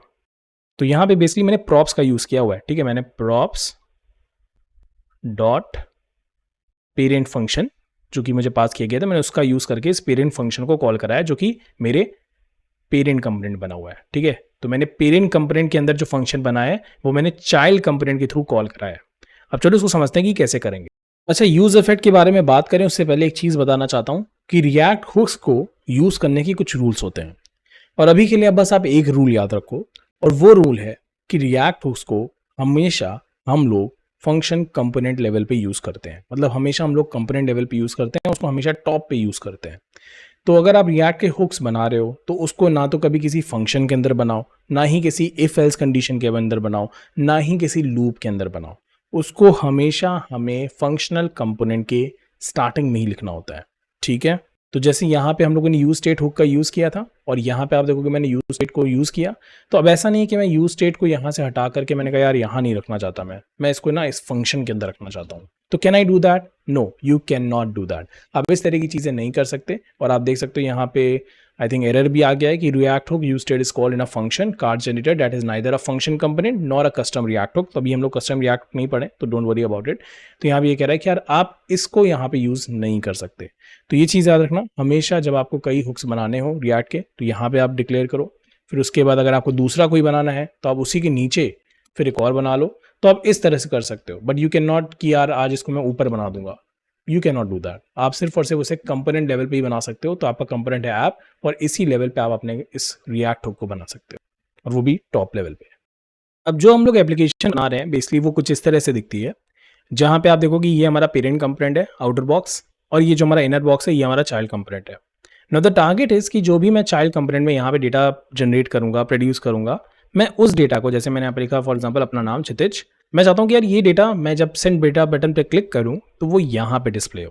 तो ये मेरा टारगेट है, मतलब मुझे चाइल्ड कंपोनेंट से पेरेंट कंपोनेंट में डेटा भेजना है। तो जैसा कि हम लोगों ने अभी प्रेजेंटेशन में देखा, हम क्या करेंगे, सबसे पहले तो हम लोग फंक्शन बनाएंगे। किसके अंदर बनाएंगे? अपने पेरेंट कंपोनेंट के अंदर। और इस फंक्शन का मैं नाम रख देता हूँ लेट्स से पेरेंट फंक्शन, ठीक है। सबसे पहले हम लोग ये करेंगे और फिर यहाँ पे मैं एक यूज स्टेट बना लूँगा। लेट्स से मैं इसका नाम रख देता हूँ चाइल्ड डेटा और सेट चाइल्ड डेटा, ठीक। और इसमें इनिशियली मैं कर देता हूँ इसको नो डेटा, ठीक है। अभी के लिए मैं इनिशियली इसमें प्रिंट कराता हूँ नो डेटा। अब जब मुझे यहाँ पे चाइल्ड डेटा मिल जाएगा जो कि मैं अपने पेरेंट फंक्शन के थ्रू एज एन आर्गुमेंट भेजूंगा, तो मैं यहाँ पे मैं लिख देता हूँ चाइल्ड डेटा। मैं इस चाइल्ड डेटा, अच्छा चाइल्ड डेटा नहीं लिखता हूँ अदरवाइज कन्फ्यूजन हो सकता है, तो मैं लिख देता हूँ डेटा बाई चाइल्ड, ठीक है। चलो ये लिख देता हूँ। अब ये जो डेटा है जो मुझे मिला है मैं इसको कॉपी करूँगा और मैं इसको यहाँ पे सेट कर दूंगा। So the point is very simple कि जब मेरे पास मैंने ये पेरेंट फंक्शन बनाया, अब इस पेरेंट फंक्शन के पास जैसे ही डेटा बाई चाइल्ड आएगा, मतलब जब भी चाइल्ड कंपोनेंट हमारा जो डेटा जनरेट करके यहाँ भेजेगा, मैं सिंपली उस डेटा को लूँगा और सेट कर दूंगा। तो ये तो हम लोगों ने यूज स्टेट में पढ़ा ही है। अब मैं जैसे ही इसको सेट करूँगा तो क्या होगा, वो डेटा मेरे चाइल्ड डेटा वाले इस वेरिएबल में सेव हो जाएगा, राइट।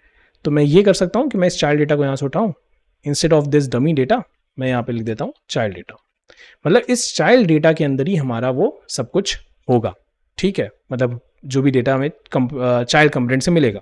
अभी के लिए अगर मैं इसे सेव करता हूँ, ओके, मैंने यहाँ पे यूज स्टेट के लिए इसको इंपोर्ट नहीं किया है, तो मैं इसे कॉपी कर लेता हूँ use state import statement and definitely यहाँ पे मैं पेस्ट कर दूंगा, ठीक है। अभी एरर आ रहा है क्योंकि मैंने पेरेंट फंक्शन को यूज़ नहीं किया है, बट डोंट वरी, अभी के लिए वापस से चलते हैं। तो अभी आप देखोगे यहाँ पे सेट हो चुका है नो डेटा, क्योंकि चाइल्ड डेटा में इस समय हम लोगों ने कुछ भी इनिशियलाइज नहीं किया है। तो कुछ भी नहीं किया मतलब कुछ भी एज एन चाइल्ड डेटा में इस समय क्या इनिशियलाइज हो चुका है, नो डेटा इनिशियलाइज हुआ है, राइट। तो ये हमारा चाइल्ड डेटा से हमने नो डेटा से हमने इसको इनिशियलाइज किया है और इसी वजह से आप देखोगे यहाँ पे वो दिख भी रहा है, ठीक है। अब दूसरा स्टेप क्या है, मुझे इस पेरेंट फंक्शन को भैया भेजना पड़ेगा चाइल्ड के पास। क्यों भेजना पड़ेगा? क्योंकि यार चाइल्ड ही तो डेटा प्रोड्यूस कर रहा है, तो मुझे मेक श्योर करना होगा कि जो भी चाइल्ड डेटा प्रोड्यूस कर रहा है वो इस जैसे मतलब चाइल्ड डेटा कोई भी डेटा प्रोड्यूस करे, मैं पेरेंट फंक्शन के इस वाले फंक्शन को कॉल करा लूँ। तो मैंने ये पेरेंट फंक्शन भेज दिया अपने चाइल्ड कंपोनेंट के पास, ओके। नाउ मैं चाइल्ड कंपोनेंट के पास जाऊंगा, मैं यहाँ पे या तो प्रॉप्स लिख सकता हूँ, राइट, या फिर मैं डिस्ट्रक्शन कर सकता हूँ। तो मैं डिस्ट्रक्शन करूंगा और मैं पेरेंट फंक्शन यहाँ पे लिख दूंगा, ओके। ये हो गया हमारा।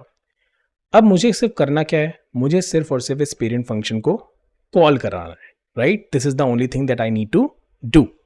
चलो अभी इस पे बात करेंगे। अब अपने एक बार चाइल्ड कंपोनेंट को देख लेते हैं कि हमारा चाइल्ड कंपोनेंट बेसिकली कर क्या रहा है। तो अगर आप ध्यान से देखोगे हमारे चाइल्ड कंपोनेंट में एक तो पहली बात ये डेटा है, ठीक है, चलो। और फिर उसके बाद हम देख सकते हैं कि हमारे पास एक रिटर्न स्टेटमेंट है, उसके अंदर एक बटन है, ठीक है, और यहाँ पे एक इनपुट टैग है और यहाँ पे एक हेडिंग है और डिव है, चलो ठीक है। अच्छा, इस इनपुट टैग को ध्यान से देखो, तो इस इनपुट टैग में मैंने लिखा हुआ है टाइप टेक्स्ट वैल्यू डेटा और फिर मैंने एक ऑन चेंज इवेंट लगाया हुआ है। अब ये ऑन चेंज इवेंट कर क्या रहा है? अगर आप ध्यान से देखोगे तो ये ऑन चेंज इवेंट बेसिकली जो भी डेटा मैं इस इनपुट टैग में इंसर्ट करूंगा, राइट जैसे ही मैं कोई भी डेटा यहाँ पे इंसर्ट करूँगा तो मेरा ऑन चेंज इवेंट रन कर जाएगा, जैसे ऑन क्लिक होता है ना, बटन पे क्लिक करने से रन करता है, उसी तरह से मैं जब भी यहाँ पे कोई भी चेंज करूँगा तो मेरा ऑन चेंज वाला इवेंट रन कर जाएगा। और फिर मैं जो भी मेरे इसमें वैल्यू होगी, इनपुट टैग में वैल्यू होगी, मैं उस वैल्यू को फिर क्या करूँगा, लेट्स से यहाँ पे अभी के लिए डिस्प्ले करा दूंगा। ठीक है, एक बार आपको मैं एक करके दिखाता हूँ। एंड डोंट वरी, अभी आपको इसके लिए परेशान वैसे भी नहीं होना है, अभी हम लोग इस सब चीज़ों के बारे में बात करेंगे। अभी के लिए बस आप इतना समझ लो कि हो क्या रहा है, एक फ्लो में आपको बताना चाह रहा हूँ। ठीक है, और यहाँ पे जैसे अब देखो एक अच्छा ये चीज़ और करता हूँ, यहाँ पे बी आर टैग भी लगा देता हूँ ताकि सब कुछ नेक्स्ट लाइन पे आए। अब अगर आप ध्यान से देखोगे, मैंने जो भी यहाँ पे लिखा था वो मेरे डेटा वेरिएबल के अंदर आ चुका है। अगर मैं इसको चेंज करता हूँ तो देखो मैं जो भी लिख रहा हूँ इनपुट टैग के अंदर वो सब कुछ यहाँ पे लिख के आ रहा है, राइट। और क्यों आ रहा है, क्योंकि मैंने सेट डेटा फंक्शन को कॉल कराया है जो कि मैंने यूज स्टेट के थ्रू बनाया था, राइट। और जैसे ही मैं सेट डेटा पे E dot target dot value करता हूँ, मतलब इनपुट टैग में जो भी वैल्यू है मैं उससे सेट करता हूँ, तो मेरे डेटा वाले वेरिएबल में वो वैल्यू आ जाती है और दोनों जगह वो हमें शो होने लगती है। मतलब यहाँ पे आप ध्यान दो, अभी इसके लिए आप परेशान मत हो, अभी के लिए आप ये देखो कि मेरा डेटा वाले वेरिएबल जो भी है वो मुझे यहाँ पे दिख रहा है, राइट। ये दिख रहा है जो भी मैं यहाँ पे लिख रहा हूँ, हटा दूंगा, ओके हटा दूंगा तो हट जाएगा। ठीक, अब मेरा काम क्या है कि ये जो डेटा मैं प्रोड्यूस कर रहा हूँ चाइल्ड कंपोनेंट के अंदर वो मुझे पेरेंट कंपोनेंट के पास भेजना है। अब वो मैं कैसे करूँगा, वो मैं करूँगा इस पेरेंट फंक्शन के थ्रू। तो बेसिकली पहले मैं एक और फंक्शन बनाऊंगा, जैसे कि मैं नाम रख देता हूँ इसका send data to parent for example. ठीक है, और यहाँ पे अब मैं क्या करूँगा, सिंपली इस पेरेंट फंक्शन को कॉल करूँगा और आई विल मेक श्योर कि ये पेरेंट फंक्शन कब कॉल हो, जब हम इस सेंड डेटा मतलब जब इस बटन पे क्लिक करें। ठीक है, और जैसे ही ये पेरेंट फंक्शन कॉल हो, मैं चाहता हूँ कि मैं ये जो डेटा प्रोड्यूस कर रहा हूँ राइट चाइल्ड कंपोनेंट के अंदर, right using this set data, मैं उसको पेरेंट फंक्शन के साथ एज एन आर्ग्यूमेंट भेज दूँ। तो जैसे ही मेरा पेरेंट फंक्शन यहाँ पे कॉल होगा वो यहाँ पे आएगा और इसको कॉल करेगा और फिर वो हमारे सेट चाइल्ड डेटा वाले यूज स्टेट को कॉल करेगा, मतलब इस वाले यूज स्टेट के अंदर जो हमने फंक्शन बनाया था उसको कॉल करेगा और हमारे डेटा बाय चाइल्ड को वो सेट कर देगा। तो अगर मैं यहाँ पे आता हूँ और एक ऑन क्लिक इवेंट लगाता हूँ, ऑन क्लिक, ठीक है, और मैं लिखता हूँ पेरेंट फंक्शन सेव, इसको भी करते हैं सेव, लेट्स गो बैक।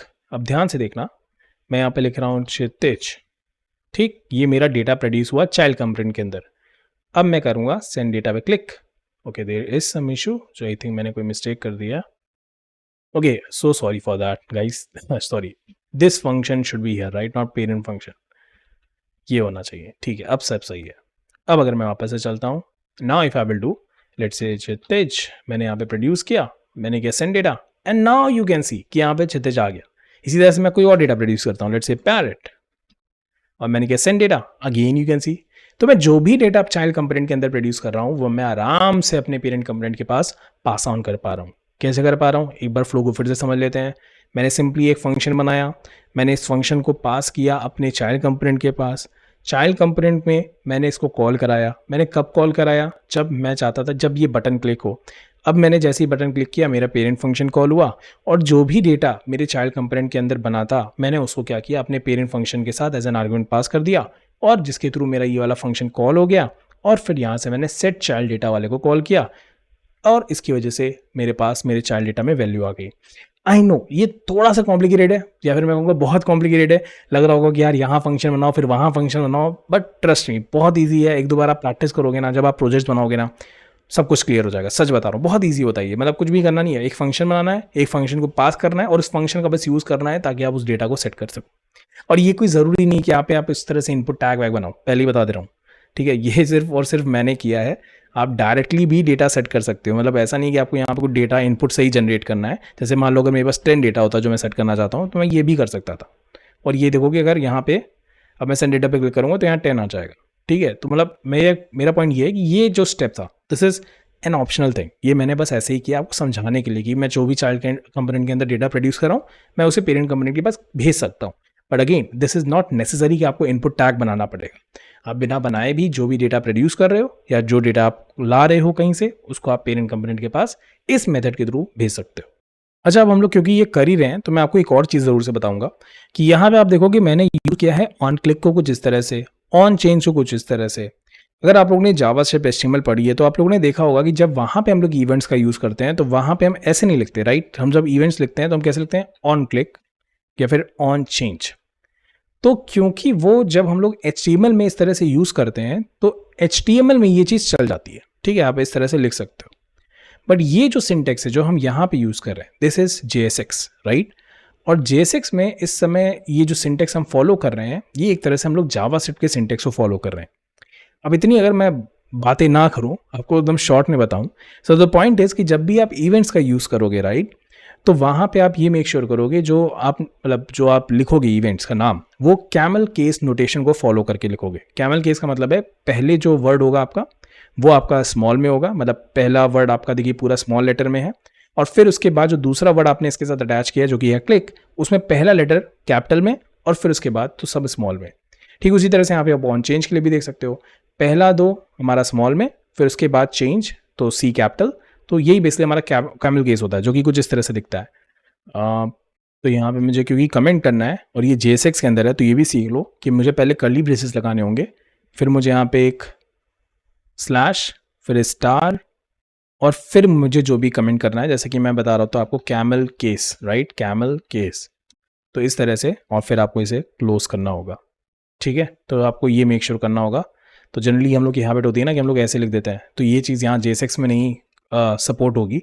आप यहाँ पे कर सकते हो, जैसे ये देखो यहाँ पे ये वर्क करेगा आपका डबल स्लैश, बट वो यहाँ पे वर्क नहीं करेगा क्योंकि JSX में अंदर है, तो हमें इस तरह से कर्ली ब्रेसेस फिर उसके अंदर कमेंट कर सकते हैं। तो हम लोगों ने दो चीज़ें और भी सीख ली कि जब भी हमें कमेंट भी करना हो अगर JSX के अंदर, तो हम पहले कर्ली ब्रेसेस लेंगे, फिर इस तरह से इसको लिखेंगे, and then only it will be a comment.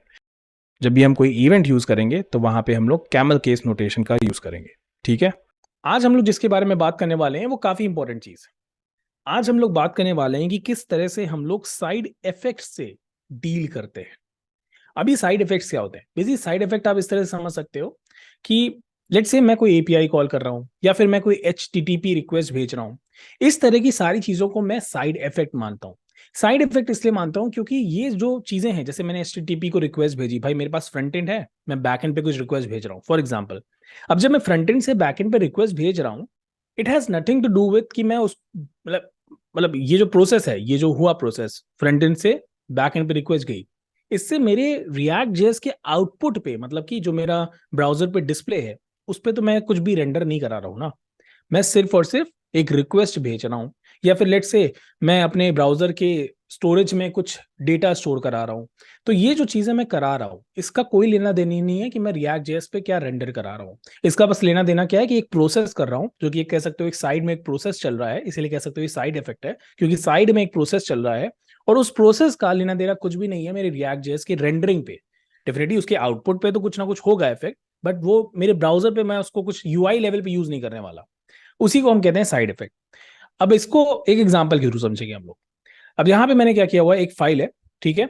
अब इस फाइल में अगर आप देखोगे, मैंने एक फंक्शन बनाया हुआ है और इस फंक्शन का नाम है फेच डेटा, ठीक, और एक एसिंग फंक्शन है। और इसमें हमने क्या किया हुआ है, बेसिकली अगर आप लोगों को नहीं पता है तो डोंट वरी, इट्स सिंपली कि मैं यहाँ पे क्या कर रहा हूँ, इस पर्टिकुलर जो ये हमारा पर्टिकुलर यूआरएल है, एक तरह से आप कह सकते हो मैं यहाँ पे इससे जो भी ये जो यूआरएल है बेसिकली एक रैंडम यूजर की हमें आईडी जनरेट करके दे रहा है। तो बेसिकली ये जो है, ये आप यूआरएल देख रहे हो, आप इसका नाम भी पढ़ सकते हो, it is random user dot मी।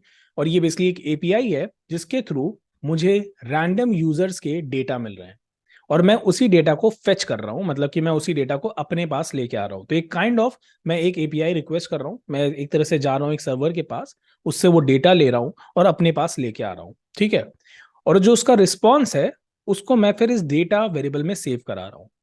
अच्छा, यहाँ पे मैंने ये क्या किया हुआ है, res.json। तो बेसिकली मैंने क्या किया है, जो रिस्पॉन्स आया है इसको आप कह सकते हो मैंने जेसन फॉर्मेट में कन्वर्ट किया और अब मैं उसको यहाँ पे डिस्प्ले करा रहा हूँ। आई नो अभी भी ये थोड़ा बहुत कंफ्यूजिंग होगा, तो चलो इसे एक बार करके देखते हैं। मैं यहाँ पे करता हूँ इसे npm run dev। Okay, sorry for that, मुझे पहले सीडी का लेना चाहिए क्लाइंट में। तो मैंने पहले ही रिएक्ट फोल्डर बनाया हुआ है, आई होप अब आपको पता है कि रिएक्ट फोल्डर कैसे बनाते हैं, तो मैं अब स्क्रैच से नहीं बना रहा हूँ। अब मैं यहाँ पे सिंपली npm run dev कर रहा हूँ। Okay, done. तो अब मैं ब्रेव ब्राउजर पे हूँ और यहाँ पे मैं कर रहा हूँ control shift plus J and ठीक है, यहाँ पे अगर आप ध्यान से देखोगे तो ये मेरा कंसोल है, ठीक है। और अगर मैं इसे रिफ्रेश करता हूँ सो यू विल सी कि यहाँ पे मेरे पास कुछ डेटा आ रहा है। और इस डेटा में क्या है, इस डेटा में आप देखोगे बहुत एक रिजल्ट्स है, ठीक है। ये मेरे पास एक पूरा एक ऑब्जेक्ट है, और इस ऑब्जेक्ट में आप देखोगे मेरे पास एक बहुत बड़ी लिस्ट है। और ये लिस्ट किसकी है, ये लिस्ट है किसी एक रैंडम यूजर की। This is just a random data जो कि मैं उस एपीआई की हेल्प से फेच कर पा रहा हूँ। जिसमें आप देख सकते हो डेट ऑफ बर्थ है, ईमेल है, जेंडर है, आईडी है, मतलब एक यूजर की जो भी डिटेल्स होती हैं वो सारी चीजें मैं यहाँ पे फेच कर रहा हूँ। ठीक है, और ये कहाँ पे सेव हो रही है, let me show you once more. ये सब हमारी सेव हो रही है बेसिकली हमारे इस डेटा वेरिएबल में। ओके, और अगर मैं लेट से यहाँ पे अभी आप ध्यान से अगर देखोगे तो मेरे पास ये एरे वन है। एरे वन मतलब कि एक एरे है, और उसके अंदर मेरे पास ये पूरा डेटा है, ठीक है।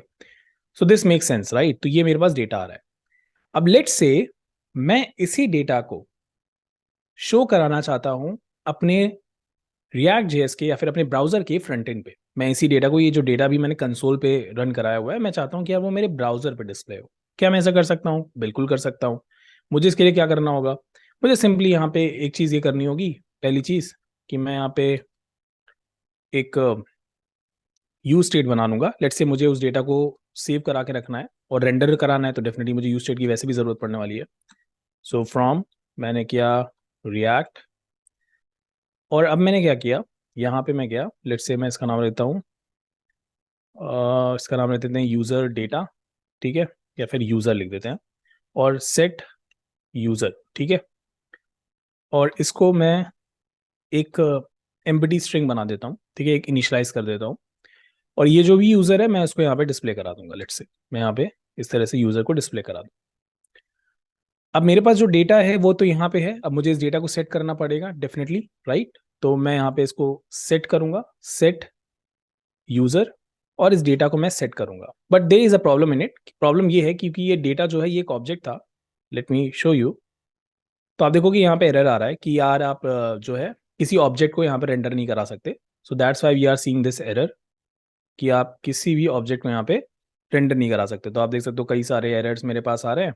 अगर मैं थोड़ा स्टार्टिंग में जाऊँ तो आप देख सकते हो objects are not a valid as a child. और यहाँ पे कह रहा है कि यार आप इसको रेंडर नहीं करा सकते क्योंकि ये एक ऑब्जेक्ट है, ठीक है।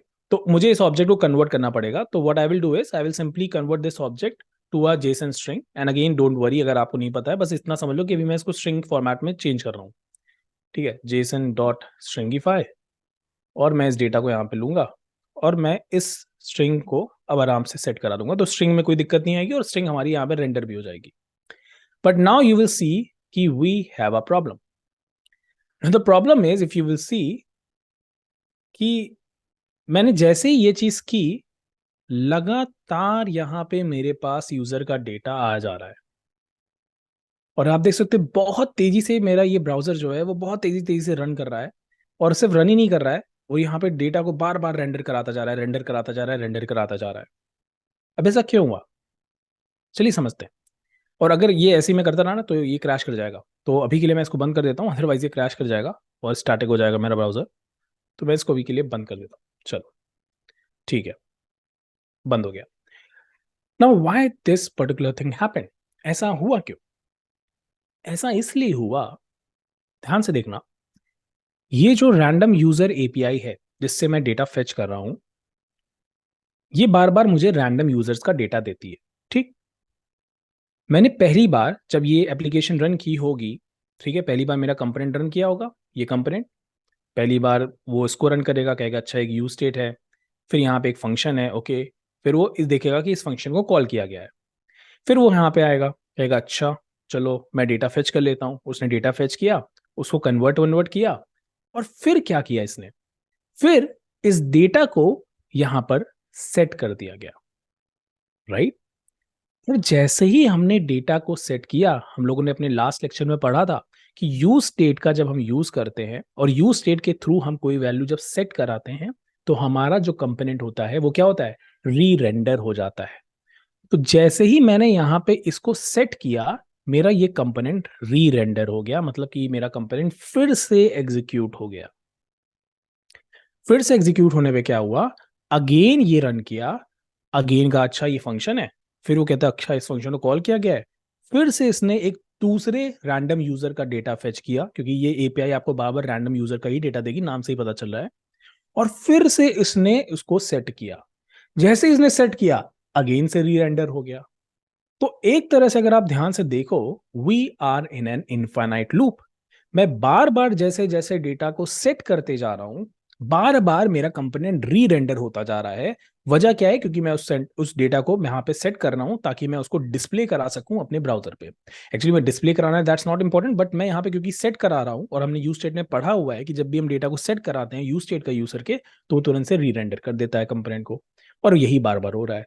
तो जैसे जैसे हम डेटा फेच करते हैं, जैसे जैसे हम सेट करते हैं, बार बार मेरा कंपोनेंट री रेंडर पे एक इन्फाइनाइट लूप पे फंस जाता है। और इसी वजह से हमें कुछ इस तरह का इफेक्ट देखने को मिलता है जब मैं इसको रन करता हूँ, npm run dev। और आप देखोगे मैं इसको जैसे ही फिर रन करूंगा, and this is what is happening. एक इन्फाइनाइट लूप चल रहा है जो कि बार बार मेरे डेटा को सेट कर रहा है, डिस्प्ले कर रहा है, सेट कर रहा है, डिस्प्ले कर रहा है, सेट कर रहा है, डिस्प्ले कर रहा है। And this will keep on going on. And this is what I called as side effect, क्योंकि मैं यहाँ पे एपीआई कॉलिंग कर रहा हूँ, और ये एपीआई कॉलिंग मेरे डेटा को बहुत बुरी तरह से अफेक्ट कर रही है, मेरे रेंडर साइकिल को एक तरह से बहुत बुरी तरह से अफेक्ट कर रही है। तो अब हम लोगों ने जो प्रॉब्लम फेस करी, राइट, उस प्रॉब्लम का सॉल्यूशन है यूज इफेक्ट हुक। तो यूज इफेक्ट क्या है?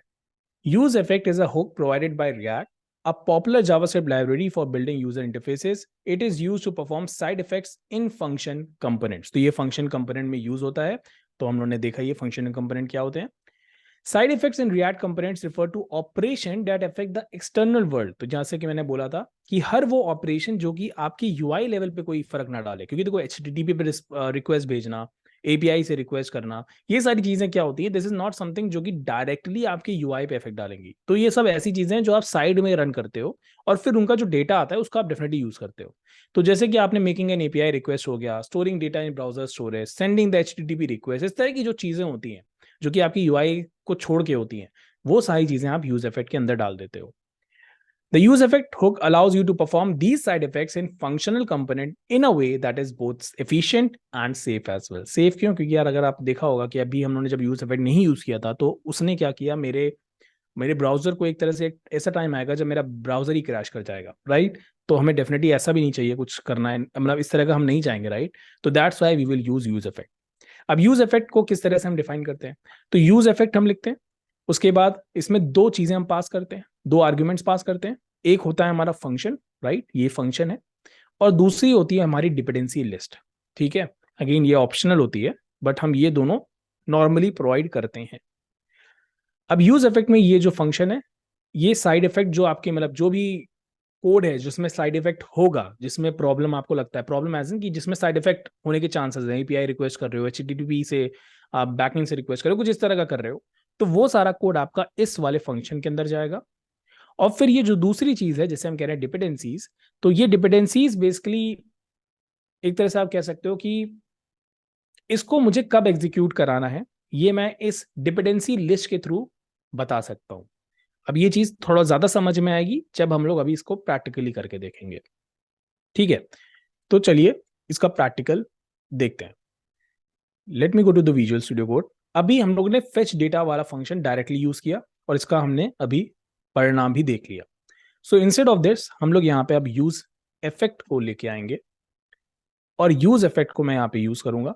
यूज इफेक्ट, जैसे कि हम लोगों ने देखा था, पहले स्मॉल ब्रैकेट, फिर इसके अंदर एक फंक्शन, राइट, एक एनोनिमस फंक्शन जिसका कोई नाम नहीं है, और दूसरी चीज यहाँ कॉमा लगा के डिपेंडेंसी लिस्ट। अभी इस डिपेंडेंसी लिस्ट को हम एम्प्टी रख रहे हैं, अभी बात करेंगे इसके बारे में। और अब मैं क्या करूंगा, मैं इस पूरी चीज को अब इसके अंदर ले जाऊंगा। ओके, तो मैंने क्या किया, यही वाला मेरा फंक्शन था जो कि साइड इफेक्ट क्रिएट कर रहा था। मैंने इस पूरे फंक्शन को इस यूज इफेक्ट वाले एनोनिमस फंक्शन के अंदर रख दिया, या फिर एक फंक्शन के अंदर रख दिया। और यहाँ पे मैंने अभी एक एरे बनाई है जिसको मैंने अभी एम्प्टी रखा है, we will talk about that, but अभी के लिए मैंने इसको इस तरह से कर दिया है। Let's save this. अब इसको मैं फिर से रन करता हूँ, npm run dev। एंड अगर अब मैं वापस से ब्राउजर पे चलता हूँ, इसको मैं रिफ्रेश करता हूँ, and now if you will सी, अब हमारे पास कोई भी एरर नहीं आ रहा है। तो ये मेरे पास यूजर का डेटा आया, right, this is the data of my user. Okay, और सिर्फ और सिर्फ डेटा ही नहीं आया मेरे यूज़र का, साथ ही साथ देखोगे कोई भी क्रैश ऐसी सिचुएशन भी नहीं आई। एक बार ये रन किया और उसके बाद ये रन नहीं किया। How I do I know that? अगर आप ध्यान से देखो तो एक ही बार रन कर रहा है, राइट?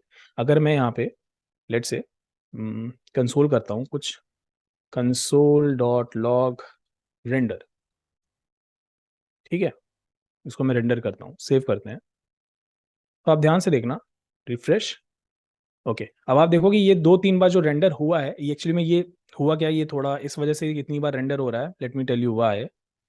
बिकॉज यहाँ पे मेन डॉट जेएसएक्स में हमने यहाँ पे स्ट्रिक्ट मोड रखा हुआ है। तो डोंट वरी, अब ये क्या होता है अभी, इसलिए परेशान मत हो। अगर मैं अभी इसको हटा दूंगा तो अभी के लिए आप देखोगे कि वो जो इतनी बार हो रहा है वो नहीं होगा। Late me go back, refresh, and now you will see कि अब ये सिर्फ और सिर्फ 2 बार ही हुआ, राइट? पहली बार क्या हो रहा था, इनफाइनाइट रन कर रहा था। अब ये सिर्फ 2 बार रन किया, एक बार जब रन किया होगा और एक बार जब हम लोगों ने सेट स्टेट किया, राइट? जब उन्होंने सेट स्टेट किया तब एक बार हुआ होगा, बट उसके बाद ये नहीं हुआ। And we can see the result of this API as well. Now you must be thinking, तो मतलब ये वर्क कैसे करता है? ये तो समझ गए कि इसके अंदर साइड इफेक्ट फंक्शन डाल देंगे और हमारा काम बन जाएगा, but what is the working of it, right? Let's understand this. तो अगर मैं वापस से चलता हूँ पीपीटी पे और मैं यहाँ पे से रन करता हूँ, ठीक है। तो अब यूज इफेक्ट के ना 3, आप कह सकते हो टाइप्स एज एन की, मतलब 3 तरह से आप यूज इफेक्ट का यूज कर सकते हो। पहला तरीका तो ये है कि आप यूज इफेक्ट लो, उसके अंदर अपना साइड इफेक्ट फंक्शन डालो और यहाँ पे आप कोई भी डिपेंडेंसी लिस्ट मत दो। बट ये कोई बहुत अच्छा तरीका नहीं है, बिकॉज इस तरीके में आप देखोगे कि एक प्रॉब्लम है जो भी हम डिस्कस करेंगे। दूसरा तरीका है कि आप यूज इफेक्ट लो, उसके अंदर अपना साइड इफेक्ट फंक्शन इस फंक्शन के अंदर डालो और एक एम्प्टी लिस्ट बना दो, जैसे अभी हम लोग ने बनाई थी, एक एम्प्टी लिस्ट डिपेंडेंसी लिस्ट बनाई थी। तीसरा तरीका है कि मैं यूज इफेक्ट बनाऊं और उसके बाद मैं डिपेंडेंसी लिस्ट में कुछ डिपेंडेंसीज भी रखूं। तो मेरे पास ये 3 तरीके हैं।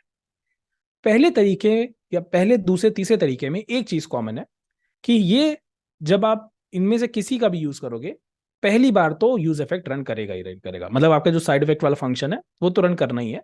So called after first render, जैसे ही पहला रेंडर होता है तो यूज इफेक्ट में जो भी चीजें हैं वो तो होंगी ही होंगी, वो रन होंगी, एक बार तो रन होनी ही होनी है, ठीक है। मगर अगर हम बात करें इस वाले यूज इफेक्ट की, अगर मैंने इसका यूज किया तो आप देखोगे कि ये हर बार रेंडर करेगा, कॉल्ड आफ्टर एवरी रेंडर। मतलब जैसे ही मैंने सेट स्टेट किया, अभी हम लोगों ने क्योंकि उसी का एग्जांपल दिया, मैंने जैसे ही सेट किया यूजर को तो मेरा रेंडर होगा, जैसे ही मेरा रेंडर होगा यूज इफेक्ट फिर से रन कर जाएगा, फिर से सेट होगा, फिर से रन कर जाएगा। तो ये वही इनफाइनाइट कंडीशन वाली सिचुएशन में पहुंच गए हम लोग। इसमें ऐसा नहीं होता है। डिपेंडेंसी लिस्ट में क्या होता है, पहली बार होगा, जो अभी हम लोगों ने देखा भी पहली बार हुआ, मगर उसके बाद यूज इफेक्ट अपना कमाल नहीं दिखाएगा। मतलब एक बार होकर के काम खत्म, यूज इफेक्ट अब फिर से रन नहीं करने वाला।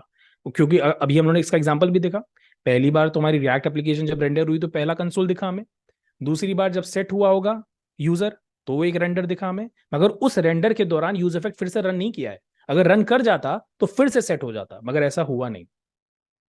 तीसरा वाला, ये डिपेंड करता है कि आप जो डिपेंडेंसीज हैं जो आपने डिपेंडेंसी लिस्ट में डाली हुई हैं उसके ऊपर, कि आपने अगर डिपेंडेंसीज को चेंज किया है तब आपका यूज इफेक्ट रन करेगा, अदरवाइज वो रन नहीं करेगा।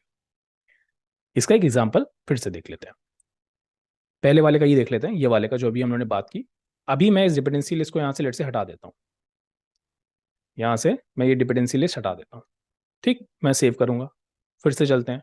And now you can see again वही सेम प्रोसेस, देखो कितनी बार रेंडर हो रहा है, इनफाइनाइट रेंडर शुरू हो चुका है। मतलब ये चलता रहेगा, ये रुकेगा नहीं, क्योंकि हर एक रेंडर पे यूज इफेक्ट रन कर रहा है।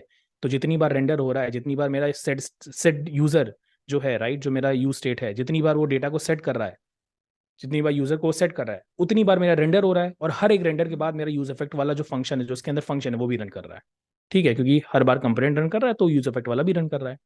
बट जैसे ही मैंने यहाँ पे क्या किया, एम्प्टी लिस्ट लगाई, सेव किया, अगेन गोइंग बैक, अब आप देखोगे बस 2 बार रेंडर हुआ, काम खत्म हो गया। पहली बार जब इनिशियलाइज हुई होगी आप, दूसरी बार जब सेट हुआ यूजर, बस उसके बाद जब सेट हुआ यूजर उसके बाद यूज इफेक्ट रन नहीं किया, वो रुक गया।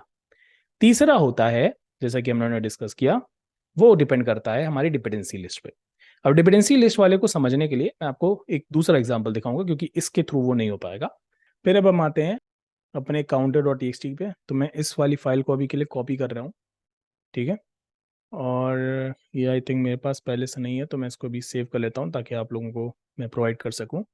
सो लेट्स से इसका नाम रख देते हैं fetch fetch fetch data dot t x T. Okay, और इसके अंदर मैं पहले इसको कॉपी करके पेस्ट कर दे रहा हूँ। Okay, now I will take the counter dot t x t and paste it. ठीक है, तो बेसिकली ये फाइल क्या है? ये फाइल बहुत ही सिंपल सी फाइल है। यहाँ पे आप देखोगे तो मैंने दो काउंटर्स बनाए। ठीक है, पहला है मेरा काउंट वन या फिर काउंटर वन कह लो, दूसरा है मेरा काउंटर टू। दोनों को मैंने इनिशियलाइज किया है जीरो से, राइट, और उन्होंने यूज स्टेट वाले में देखा भी था, तो I think this make sense as well. फिर यहाँ पे मैंने दो बटन्स बनाए हैं, जो कि है बटन वन जो कि हमारे काउंट वन को अगर आप ध्यान से देखोगे सेट काउंट की हेल्प से इंक्रीज कर रहा है, और फिर सेट काउंट टू जो कि हमारे काउंट टू को इंक्रीज कर रहा है। अच्छा, कुछ लोगों को कंफ्यूजन हो सकता है कि यहाँ पे मैंने ये क्या किया है। So if you are going to do this, let's say अगर आप सोचते हो कि मैं ऑन क्लिक के बाद कुछ इस तरह से सेट काउंट को बुलाऊं, right, some of you might think यार मुझे काउंट प्लस वन को तो करना ही है, जैसे ही मैं क्लिक करूं तो मैं set count one count plus one कर देता हूं, तो ये तो बात वही पड़ी। नहीं, ये बात वो नहीं पड़ी। अब आपने क्या किया है, सेट काउंट वन को यहाँ पे डायरेक्टली कॉल करा लिया है। तो ये चीज हम नहीं चाहते, राइट। हम चाहते हैं कि सेट काउंट वन तब कॉल हो जब हम इस बटन पे क्लिक करें। किस बटन पे? इंक्रीमेंट काउंट वन पे।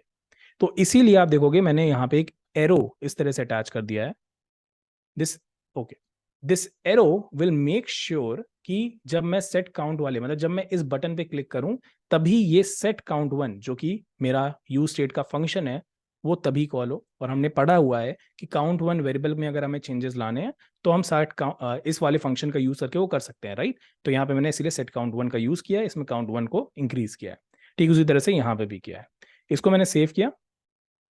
Let's go back to the browser, और आप देखोगे तो बहुत ही सिंपल से हमारे पास काउंटर है, increment counter one, increment counter two, and you can see कि ये बढ़िया से रन कर रहा है, राइट। सारे काउंटर अच्छे से रन कर रहे हैं। तो यही है, बस सिंपल सा काउंटर है।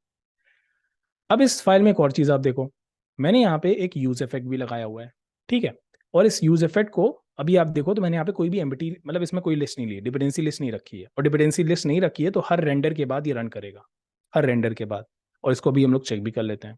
मैं इसको यहाँ पे रिफ्रेश करूंगा, अभी के लिए देखो यूज इफेक्ट कॉल्ड पहली बार रेंडर हुआ है, तो ठीक है।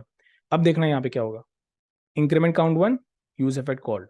इंक्रीमेंट काउंट देखो जितनी बार मैं इंक्रीमेंट कर रहा हूँ उतनी बार यूज इफेक्ट कॉल्ड हो रहा है।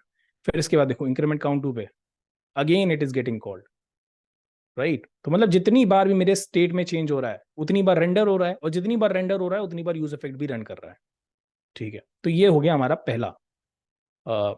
पहली पॉसिबिलिटी। दूसरी पॉसिबिलिटी मैं यहाँ पे क्या कर दूं, मैं एक एम्प्टी डिपेंडेंसी लिस्ट लगा दूं, सेव करूं, वापस से चलूं, रिफ्रेश करूं, एंड हमने पढ़ा हुआ है एक ही बार अब होगा ये इंक्रीमेंट काउंट वन। अब आप देखो मैं कुछ भी कर लूं अब मेरा यूज इफेक्ट कॉल नहीं हो रहा है, क्योंकि वो पहली बार जब रन किया तो रन कर गया, बात खत्म। पहली बार जो यूज इफेक्ट रन किया होगा, पहली बार जब मैंने एप्लीकेशन को लोड किया तो एक कंपोनेंट रन किया होगा, उस कंपोनेंट के रन में यूज इफेक्ट भी आया होगा, और उसने देखा होगा console dot log use effect called, उसने इसको भी रन कर दिया, बात खत्म। अब उसके बाद तुम कुछ भी कर लो इसको फर्क नहीं पड़ने वाला। देखो कुछ भी मैं कर लूं, अब यहाँ पे मैं कितने भी स्टेट चेंज कर रहा हूँ, इस वाले यूज इफेक्ट को कोई फर्क ही नहीं पड़ता। वही जो उन्होंने कल लैंग्वेज यूज की थी, घंटा फर्क नहीं पड़ने वाला, उसको कोई लेना देना नहीं कि चल क्या रहा है पे। मगर अब आते हैं तीसरी पॉसिबिलिटी के पास। तीसरी पॉसिबिलिटी क्या है, मैं यहाँ पे कर दूंगा काउंट। अब मैंने डिपेंडेंसी लिस्ट में एक वेरिएबल को अटैच कर दिया जो कि है हमारा काउंट वन।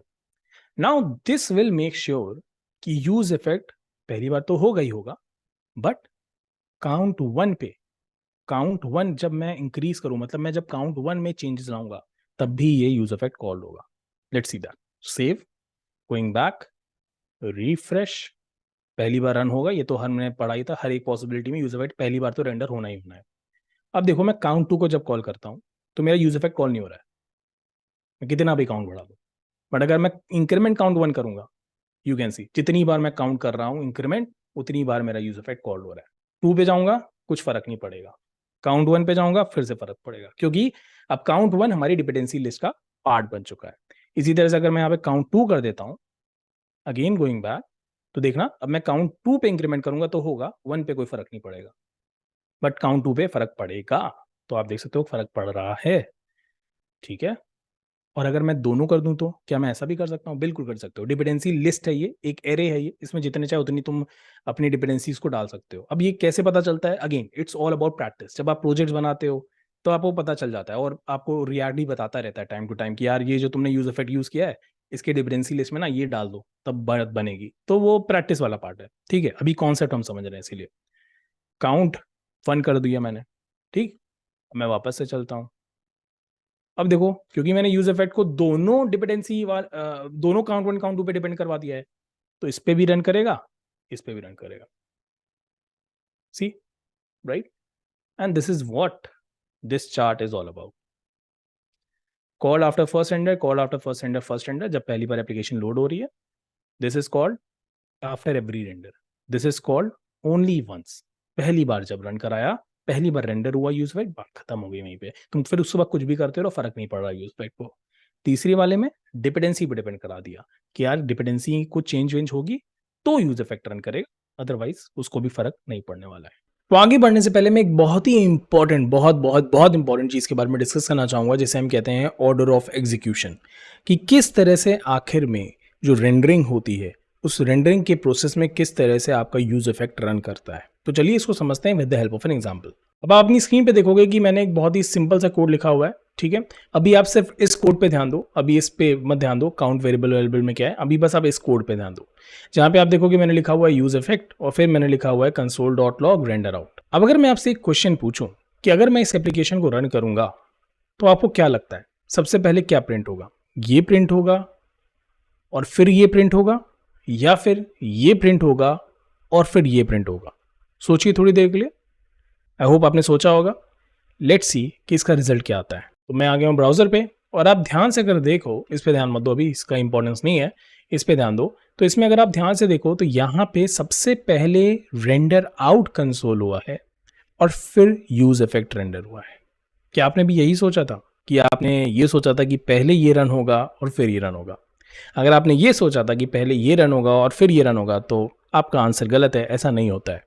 यूज इफेक्ट हर बार सबसे लास्ट में रन करता है। जब आपकी पूरा कंपोनेंट रेंडर कर जाता है उसके बाद यूज इफेक्ट का कोड रेंडर होता है। तो अभी के लिए आप देखोगे यहाँ पे ये मेरा कंपोनेंट है।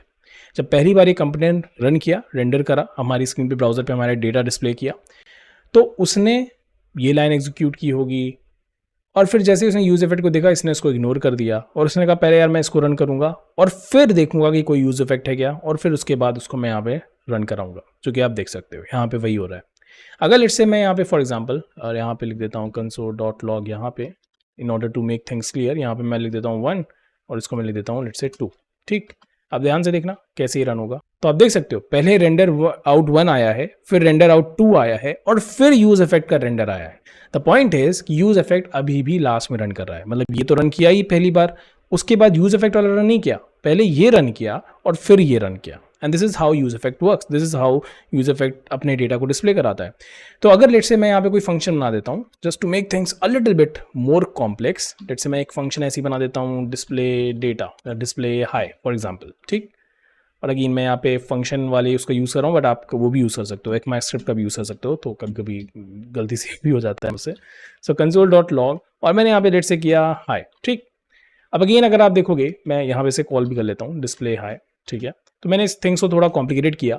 अब इस केस में क्या होगा, सोच के देखिए कि पहले कौन सा प्रिंट होगा, पहले मतलब किस ऑर्डर में प्रिंट होगा, जल्दी से सोचिए और अगर हो सकता है तो कमेंट में भी बताइए।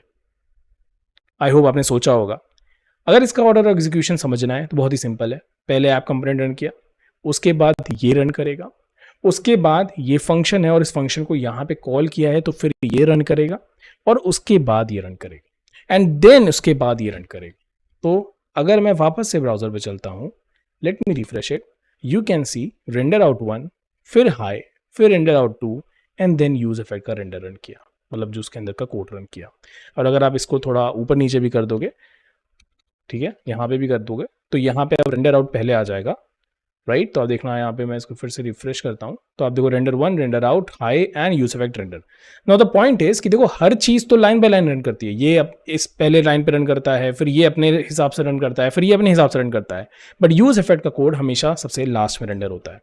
और इसको एक और एग्जाम्पल के थ्रू समझ सकते हैं। अगर मैं यहाँ से लेट से इसको हटा देता हूँ फॉर एग्जाम्पल, और यहाँ पे मैं काउंटर वेरिएबल जो मैंने बनाया हुआ है, राइट, मैं उसको यहाँ भी यूज कर लेता हूँ डिपेंडेंसी लिस्ट में। अभी यहाँ पे भी देखना किस तरह से ये काम करता है, ठीक है। अब यहाँ पे मैं इसको सेव करूँगा, वापस चलेंगे इसको रिफ्रेश करूंगा। अभी आप ध्यान से देख लो, पहले तो पहला जो रेंडर होता है उसमें रेंडर आउट 1 आया है, फिर रेंडर आउट 2 आया है, और फिर उसके बाद यूज इफेक्ट का रेंडर आया। ये चीज तुम लोगों ने देखी। अब ध्यान से देखना, जब मैं इंक्रीमेंट काउंटर भी करूंगा, राइट, तो इंक्रीमेंट काउंटर पे क्या होगा, क्योंकि जैसे ही मैं इंक्रीमेंट काउंटर करूंगा मेरा यूज इफेक्ट का कोड रन करेगा। और ध्यान से देखना, तो यहाँ पे मैं इंक्रीमेंट जब काउंटर करूंगा तो मैं काउंटर को सेट भी कर रहा हूँ, तो जैसे ही मैं सेट करूंगा तो मेरा री रेंडरिंग ऑफ कंपोनेंट होगा। जैसे ही मेरा री रेंडरिंग ऑफ कंपोनेंट होगा, मेरा कंपोनेंट फिर से एग्जीक्यूट होगा। जब मेरा कंपोनेंट फिर से एग्जीक्यूट होगा तो सबसे पहले ये रन करेगा, फिर ये रन करेगा, और फिर ये रन करेगा। And let me show you that. अब आप देखो इसी ऑर्डर में सब कुछ चलेगा। मैं इंक्रीमेंट काउंट 1 करता हूँ, again you can see render out 1, render out 2, and then use effect render, और ये प्रोसेस लगातार रहेगा। So what does this show? This shows कि यार आपका जो यूज इफेक्ट का कोड होता है वो सबसे लास्ट में रन करता है। सबसे पहले और जो चीज़ें होती हैं वो सब रन करती हैं, और फिर यूज इफेक्ट का कोड यहाँ पे रन करता है। Okay, so the next concept is clean up function. अब क्लीन अप फंक्शन क्या होता है? क्लीन अप फंक्शन बेसिकली ऐसा फंक्शन है जो कि क्लीनिंग में काम करता है। नाम से पता चल रहा है क्लीन अप नाम है इसका। तो बेसिकली कह रहा है कि in React the cleanup function in the use effect hook is a mechanism to perform any necessary cleanup operation before the component is unmounted और before the effect runs again due to changes in dependencies. I totally understand, आपको कुछ समझ में नहीं आया होगा, कोई परेशान होने की जरूरत नहीं है। इसको मैं एक सरल भाषा में आपको बताता हूँ।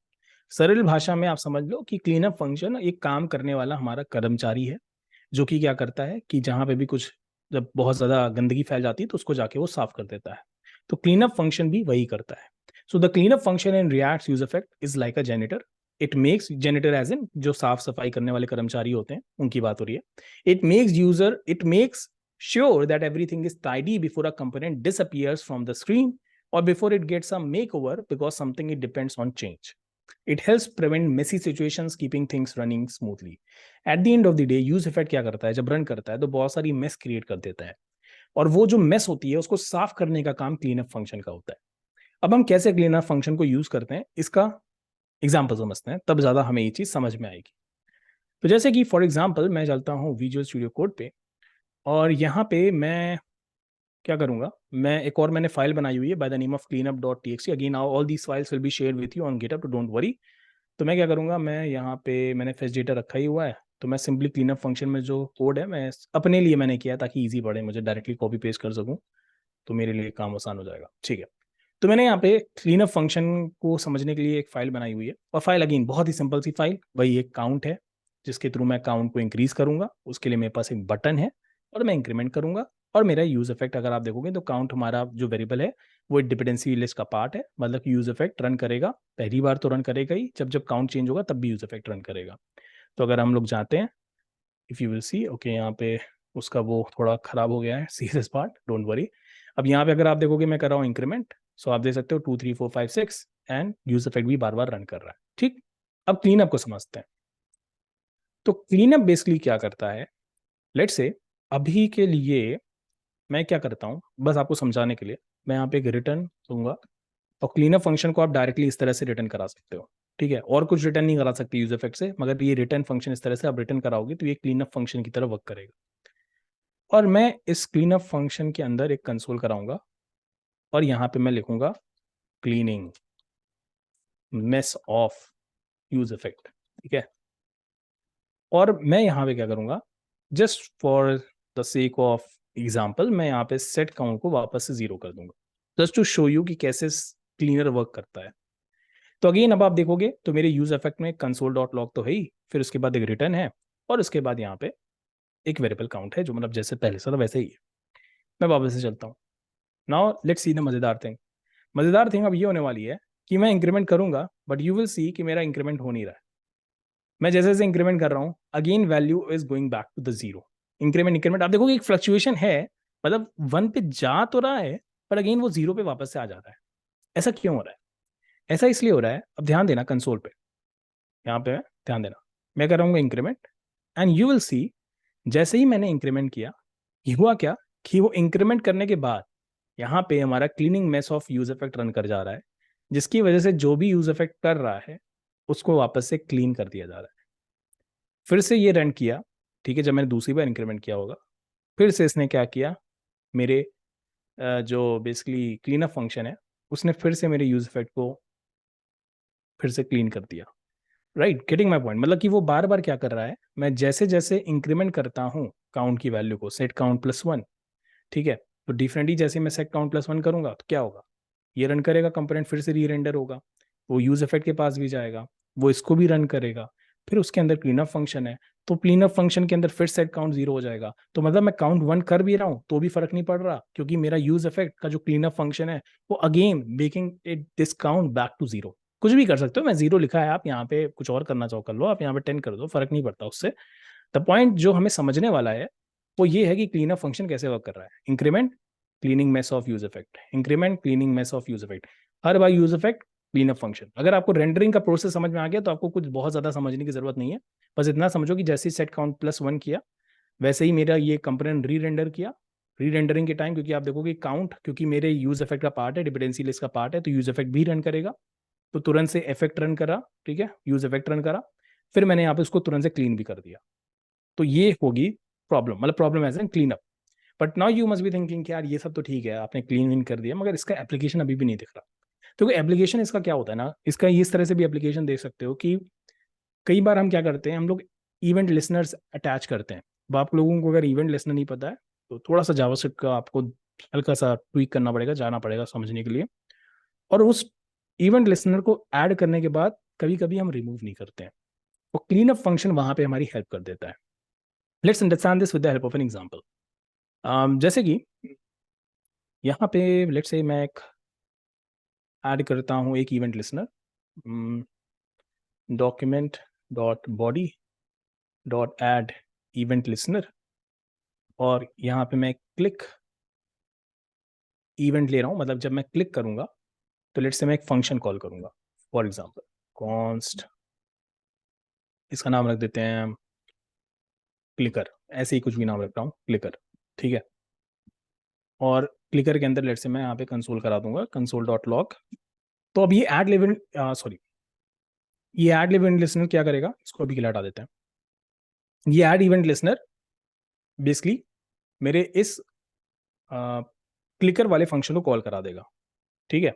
और ये मैंने ऐड इवेंट लिसनर कहाँ पे लगाया, मैंने बॉडी पे लगाया, तो मैं बॉडी पे मतलब कहीं पे भी ब्राउजर की बॉडी पे कहीं पे भी क्लिक करूंगा, यू विल सी कि मेरा ये क्लिकर फंक्शन रन करने लगेगा। Late me show you.